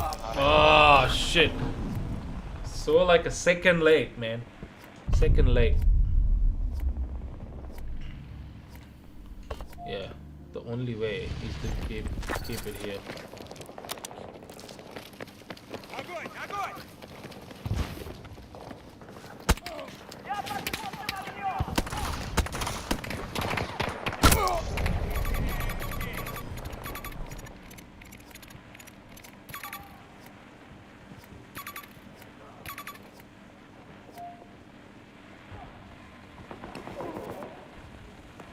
Requesting medical aid!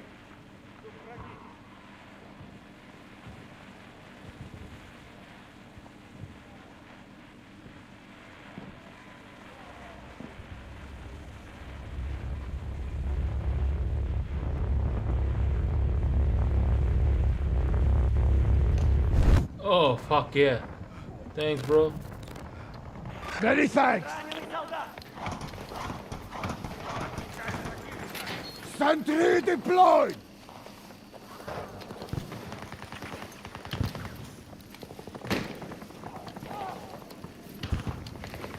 Echo sector has been lost to the enemy. Our forces are at half strength. Stop the U.S. forces from conquering every sector. Damn. Oh shit. Turn around. You've left the engagement. This stretch is very annoying. I don't know if you can see me.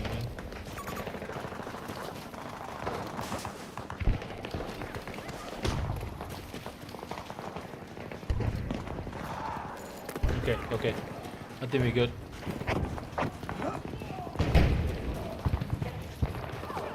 I think we're good. Okay.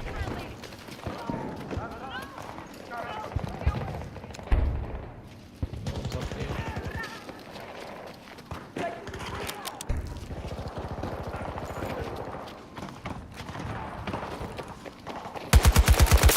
Target down! Charlie 1 assault initiated by all troops.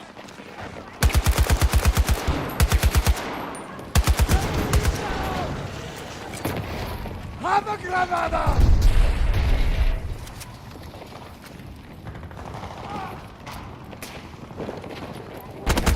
Oh.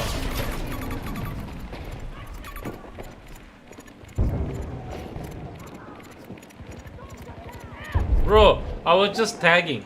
What the? Need help! What? You could see me tagging. He's right there, man. What? Take this! Get it!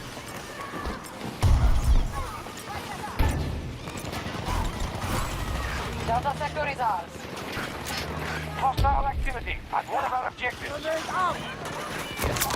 Enemy down! Our enemy is outdoors today. We're keeping control of more sectors. Taking losses!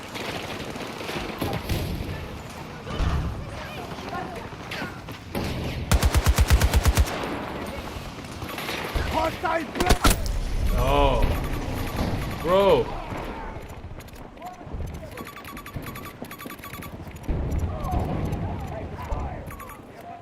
Oh man, they took over. Jeez. That sucks.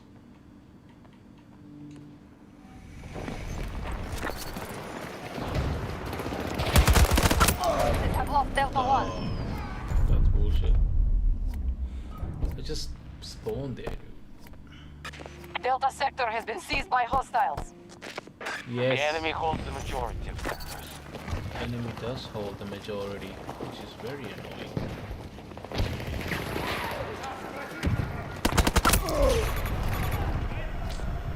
We need to get the higher ground, man. Damn.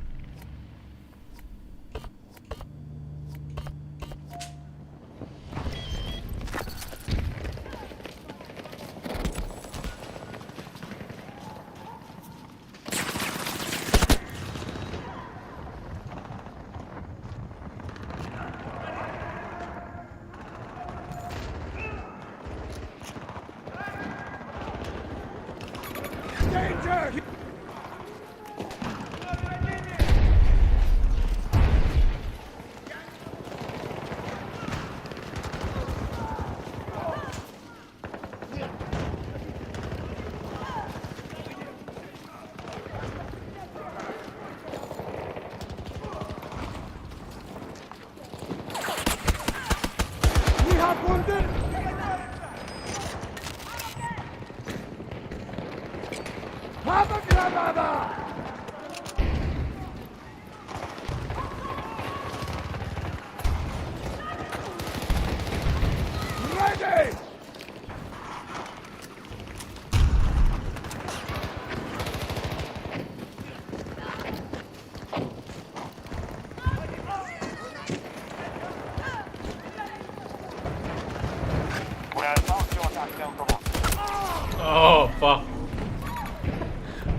Yeah, there's no way I could have won from that.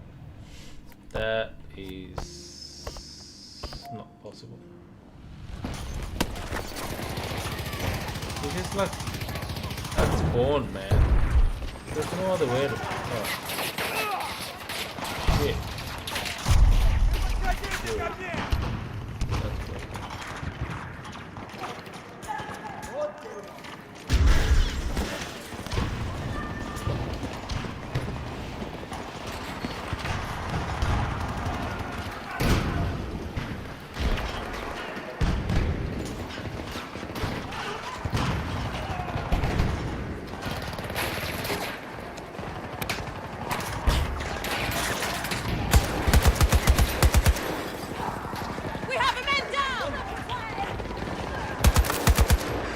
Resources are few. Use them wisely.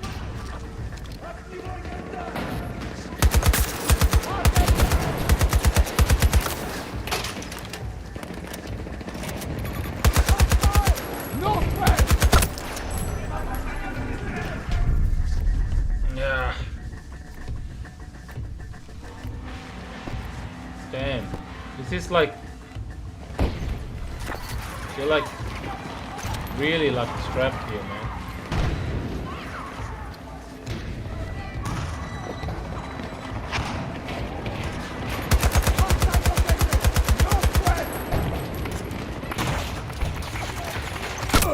Oh, wow. Whew. That sucks. That really sucks, and we cannot do anything about it.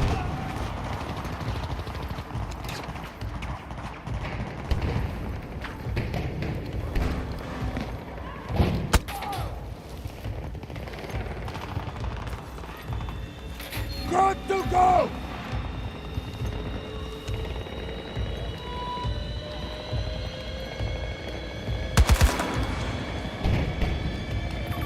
Threat located!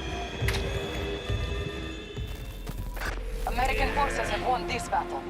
They will not win the next. That really sucks.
Nah. Gonna. Yeah.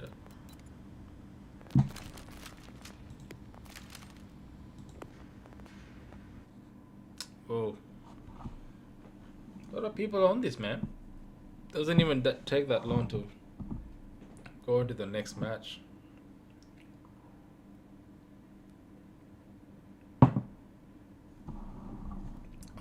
I might try a different server though because this team sucks. I'm sorry. I shouldn't be saying that, but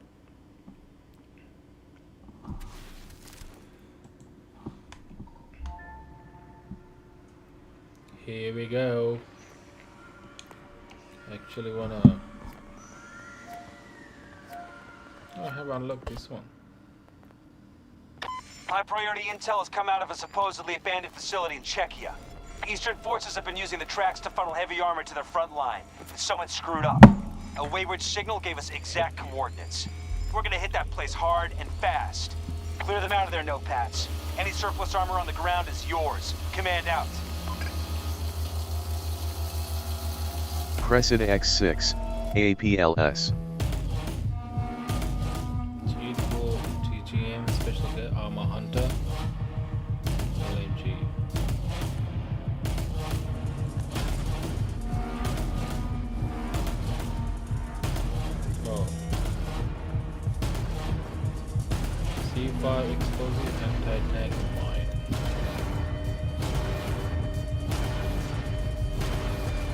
unlocked anything? No. No unlocks for this gun yet. Battle outcome looks promising. We control the majority of sectors. Let's do this. Let's play some tank, man.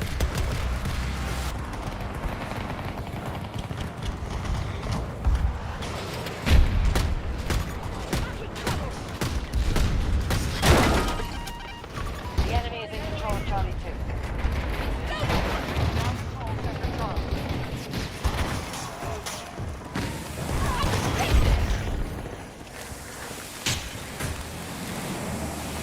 Bro, stop. Assault on Charlie 1 begun by our forces. Bro. I'm trying to repair you. Jeez. Never mind. He didn't want to be repaired. He just kept going. That's okay. In combat. Stop dying. Don't die. Don't die.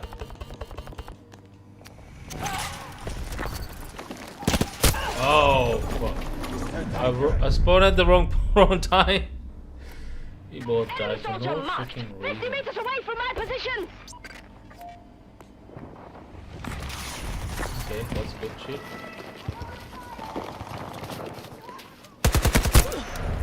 Oh no. Okay. Located a hostile vehicle. Really need to They've captured Sector Bravo. Send the ranger to my location. We don't stop them, they'll take every sector. gonna focus on B1, boys. Because going everywhere is not really gonna help the situation.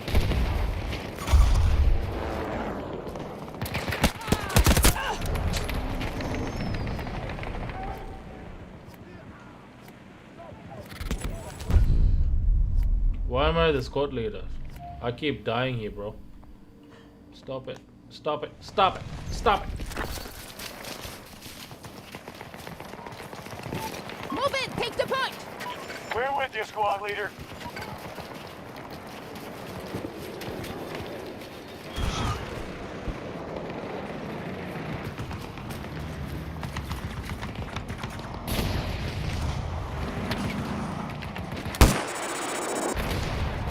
Schlagbeton.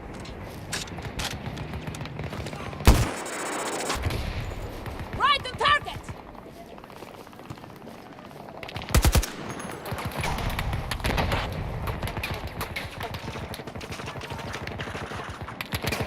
Yippee!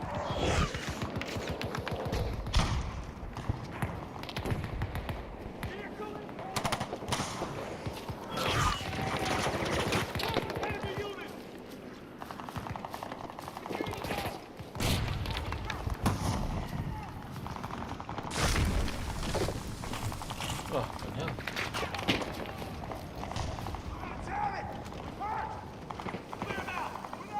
Sector Alpha has fallen to the enemy.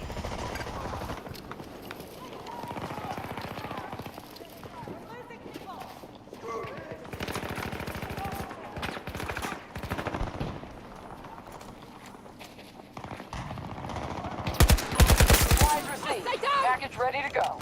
Okay, he's down. We are attacking Bravo 1.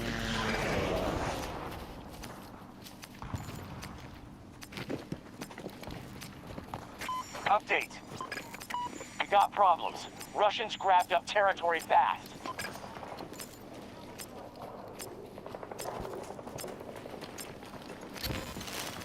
Okay, we're good so far.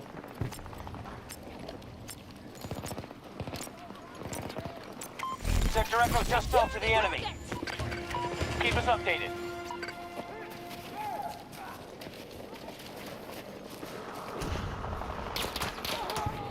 Oh shit.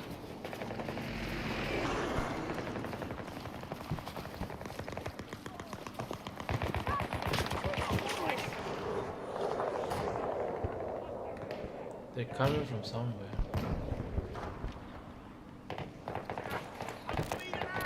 Marking Sector tango. Alpha has been 90 taken meters by from us. me. Okay. A1's good.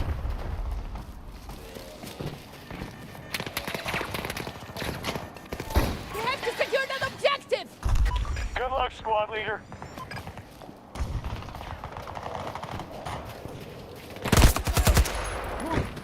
Oh. Okay. Okay. Gotta take it slow. Russian troops trying to capture Bravo 1. Okay.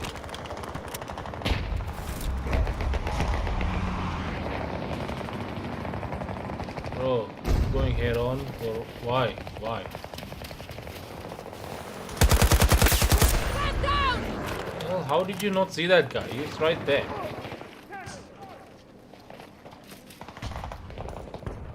Our forces no longer hold Bravo 1. Keep pushing C1, dude. Enemy has secured Sector Bravo. Allies No. engaging in Charlie 2. Fire at will! Take the objective! Watching your progress.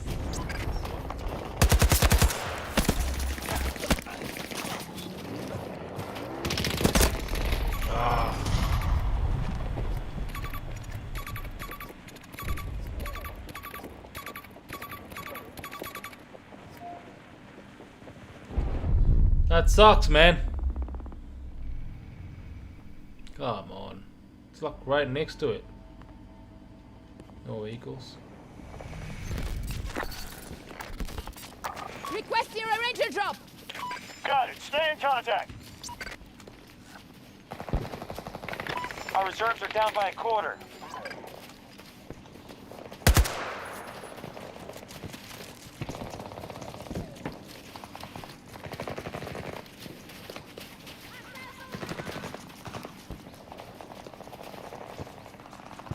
Okay, gotta take it slow. Take it slow. Hostile fire team up! 50 meters from my position! Danger here! Enemy spotted!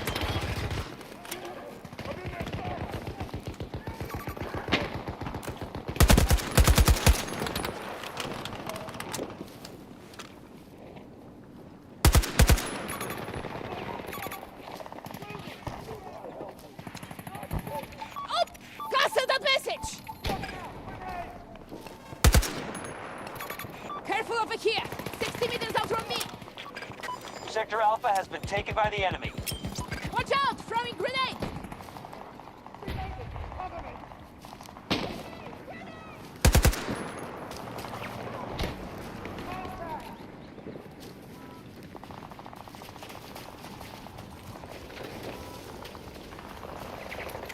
Sector Delta is under our control.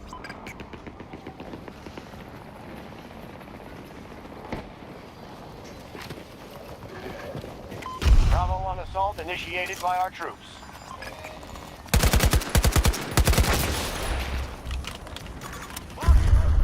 Distance 170 meters.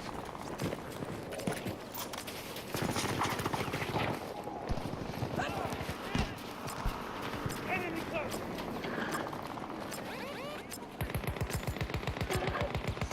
Support drop available whenever you're ready. Hostile tactics! East! Keep the distance.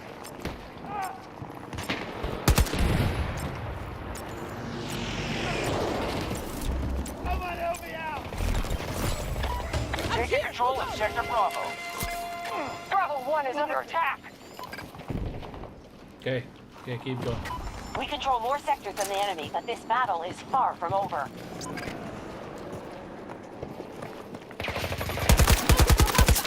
On my position! Alright, I think we're good. Reloading! I think we're good. New tango! Solo! Need spotting, man. Keep. Oh, Sector fuck. Charlie under Russian control. Resume! Help me! I'm making Crawford, I got you! I'm fine! Stop! Okay. Move in! Secure the target!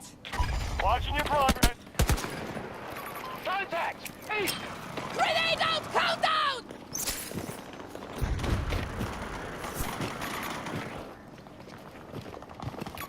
Marking danger! Threat located. Near me.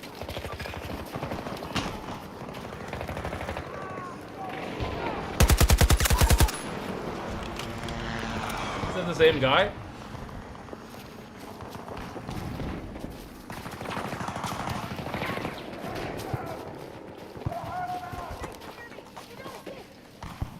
Bravo 1 under assault.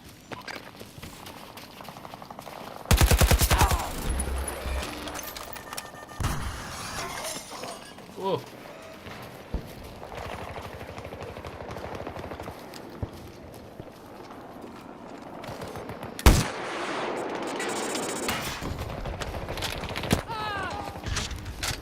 Shit! We've lost one!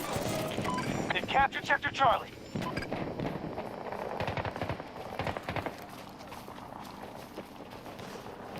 The enemy has secured more sectors. Oh, For your orders. dude.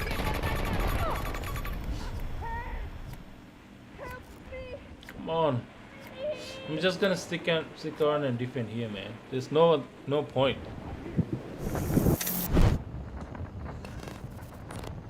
I'll pay you back! This is Liz! Set the ranger! We hear you.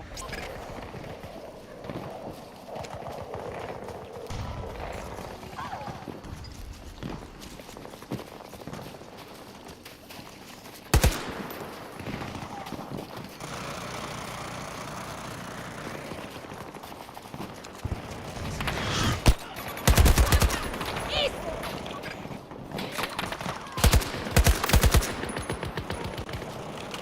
Sector Echo is now under our control. Bravo 1 is under attack. Majority of sectors under our control.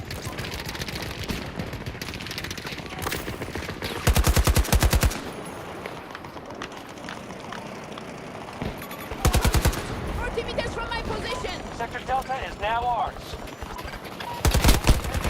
Under our control. Oh. Keep it that way.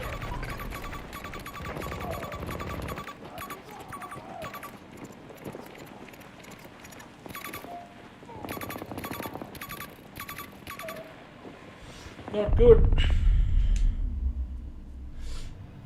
Come on, come on. Requesting ranger drop at these coordinates. Message received. They just took Sector Echo.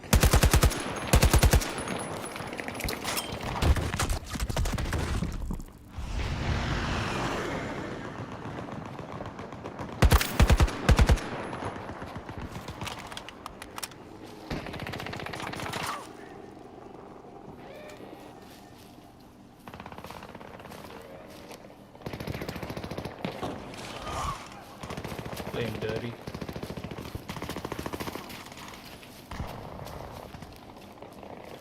Support package ready to drop.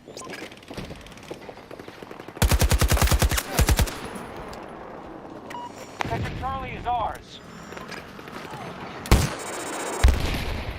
Shit! We control more sectors than they do. Make sure to defend our position.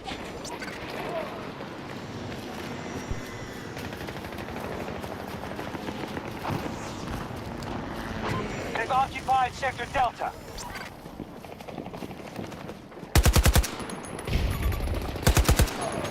Friendly casualty!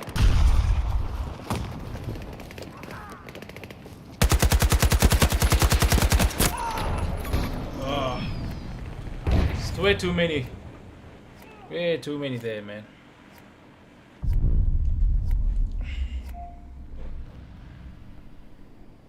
It's okay, keep the pressure there. Keep the pressure.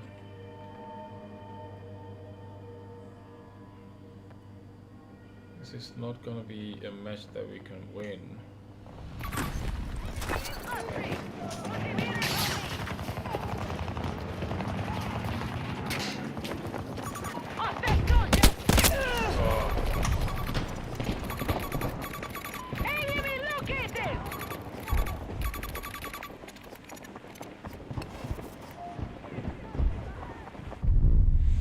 Sector Bravo is ours.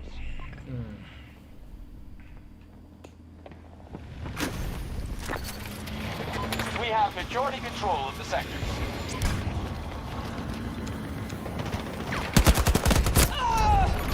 Oh man.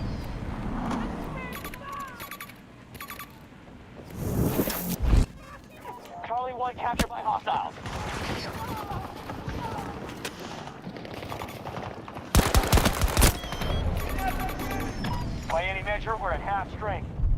Yeah. I don't know what to think of this gun, man. Sometimes it's good, sometimes it sucks.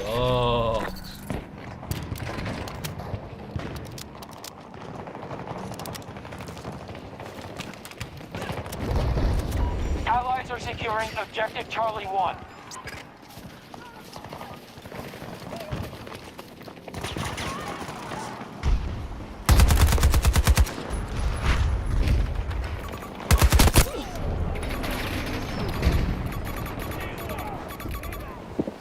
Thank you. Appreciate it.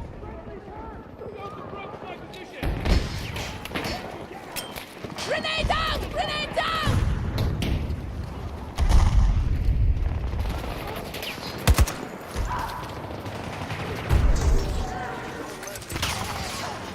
Friendly down! Friendly down!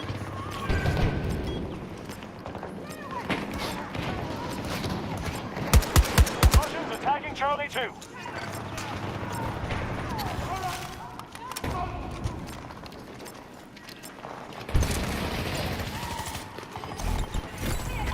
Troops just captured Sector Charlie.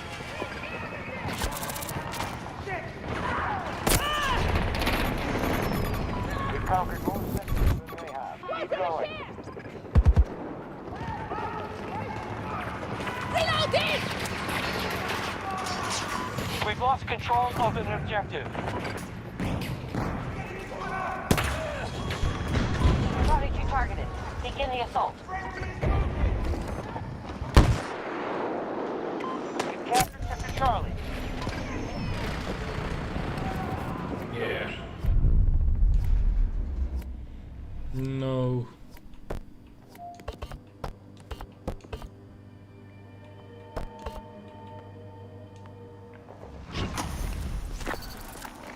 Send in a ranger! We'll assist if able. Secure the target!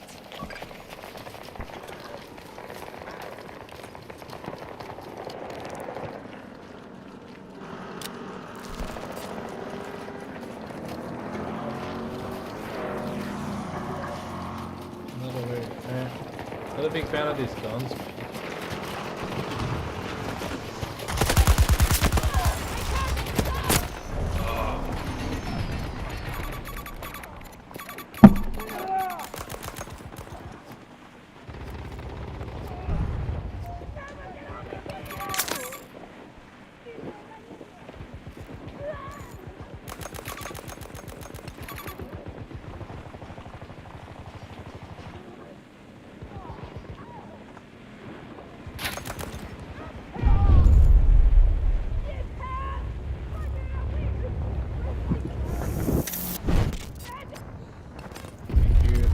Appreciate it!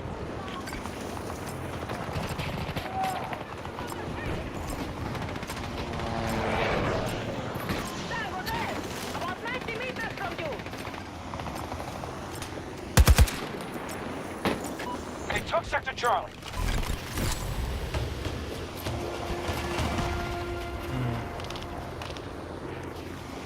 Don't seem to be controlling more than 2 points at a time. I don't know why that is good. Explosives in place!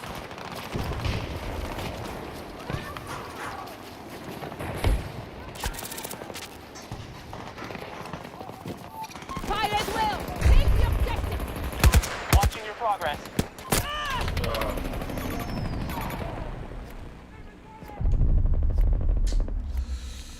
Hey, that sucks. That's helpful. Not so helpful.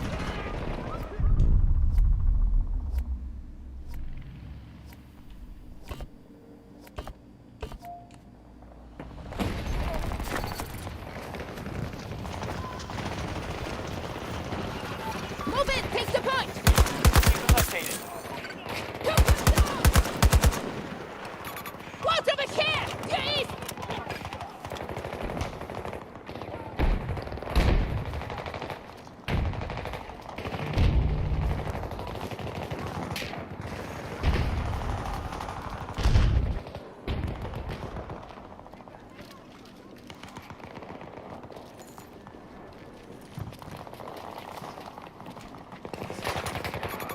Watch here! 50 meters from me!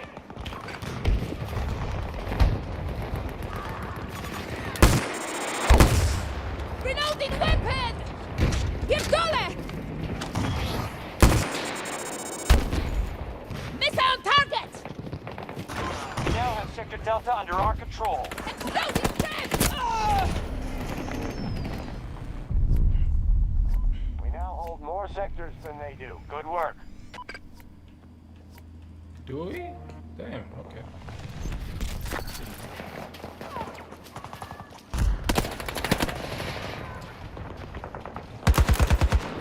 Grenade! Get down!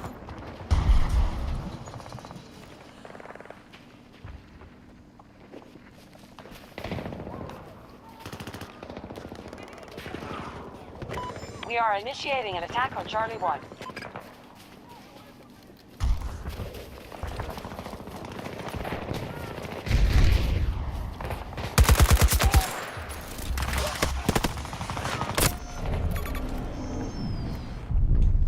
Okay.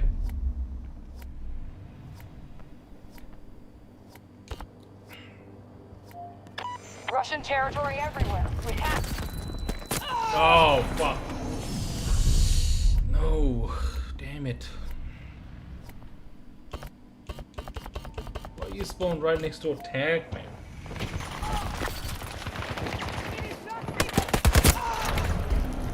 That is crazy spawn points, man. What the? Sector Bravo has fallen to hostiles.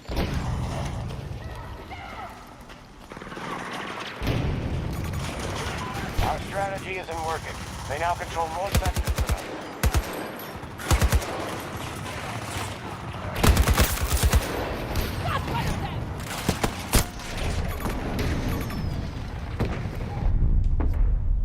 Yeah. Meh. Somehow we're holding on. That's impressive. We have to defend an objective! Watching your progress.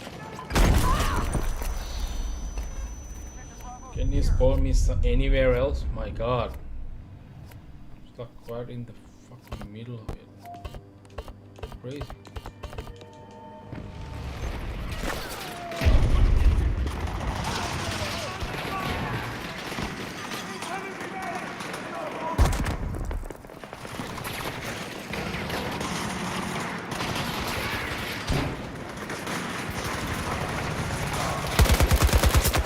Enemies attacking Delta 1.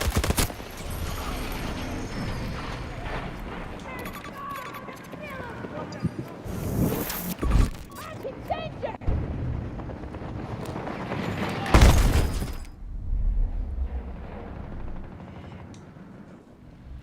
Damn.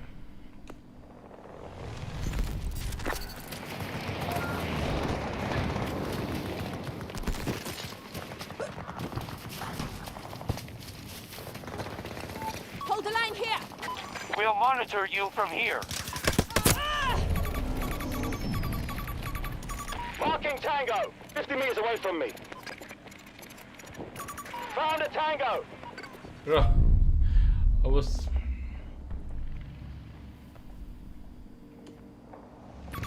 Hostile contact, northeast. They've got Sector Delta. Send in a Most ranger! sectors are under enemy control.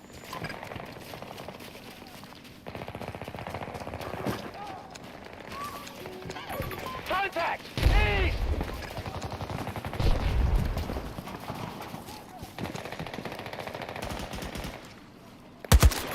Enemy spotted! Contact priority marked! 150 meters!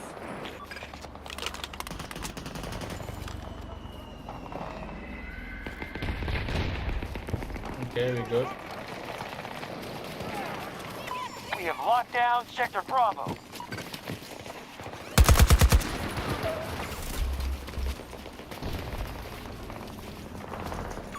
Enemy helo sighted, east.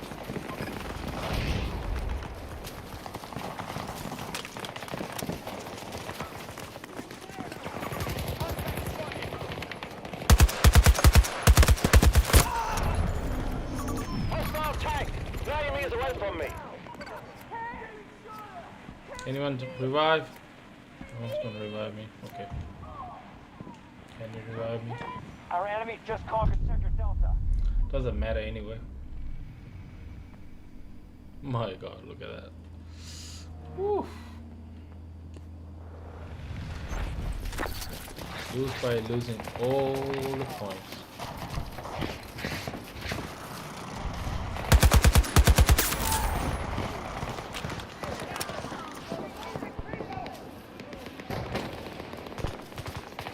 Sector Alpha has been conquered by our forces. Danger near me! Do not fight instead!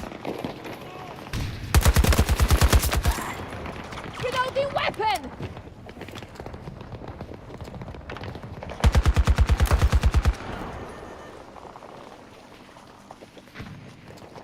Sector Bravo is in enemy hands.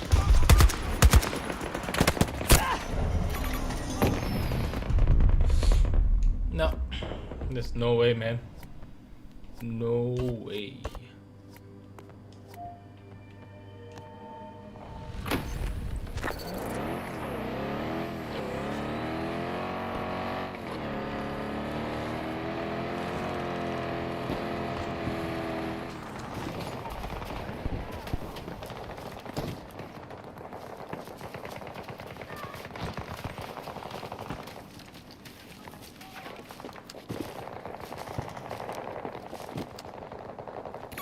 Hostile Tango! 50 meters from my position!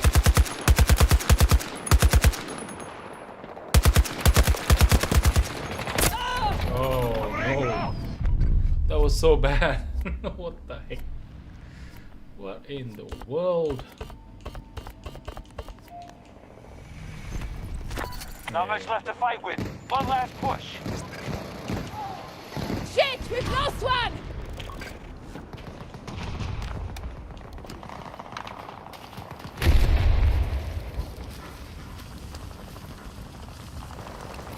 Danger over here! 50 meters out from me! The hostiles just secured Sector Alpha.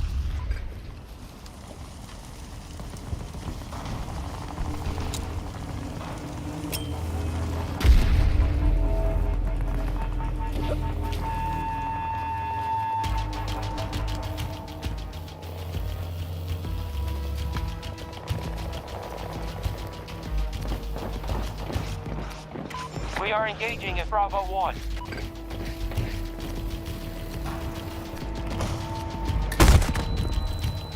Schlagbitter!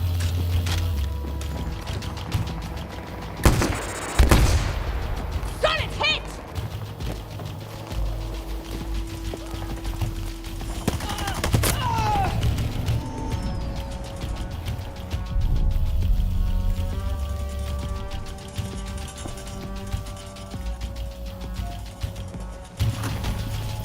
The Russians have Sector Charlie. All sectors lost. We have to turn this around now. Can't you can't turn this shit off at all.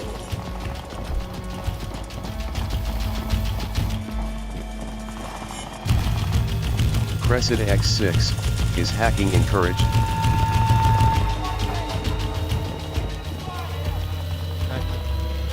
Sector Alpha secure. We are attacking Bravo 1.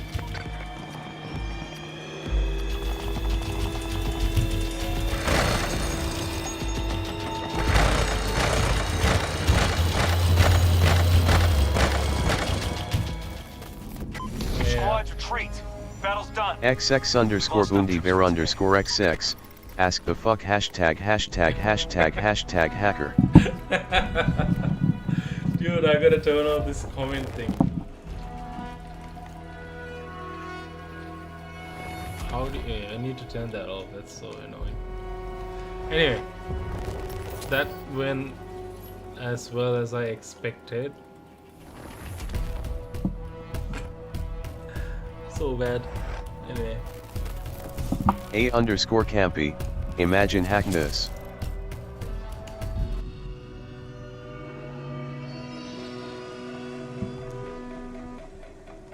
I'm gonna call it a night. It's actually 9:40 over here.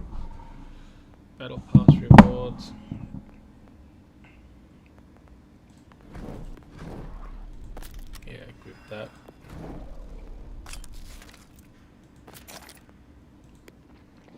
Cool. They won't Let's put see what we unlocked.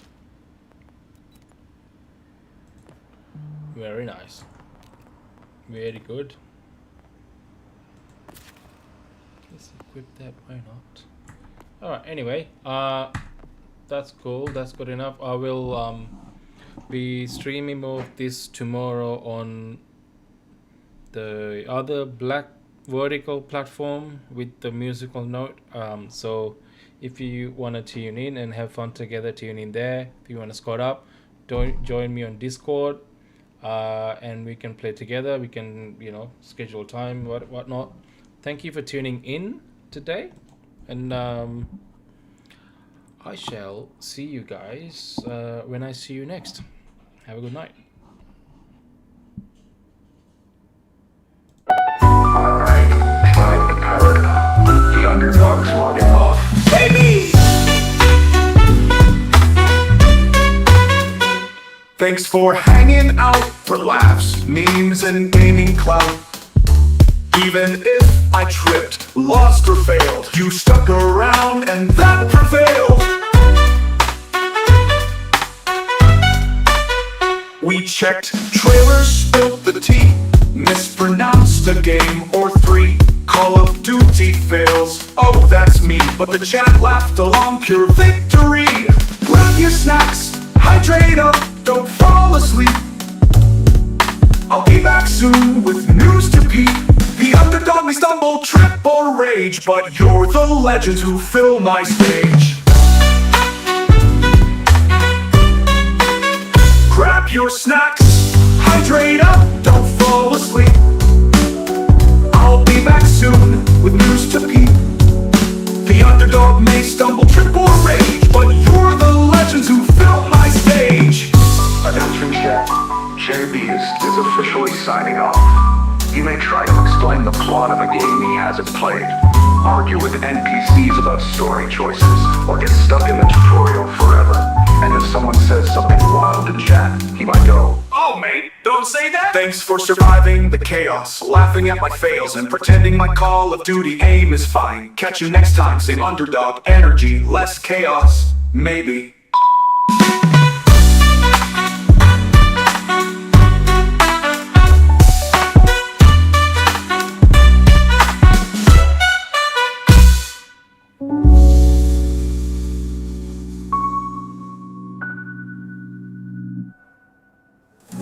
But thanks for surviving the chaos, laughing at my fails, and pretending my Call of Duty aim is fine. Catch you next time, same underdog energy, less chaos, maybe.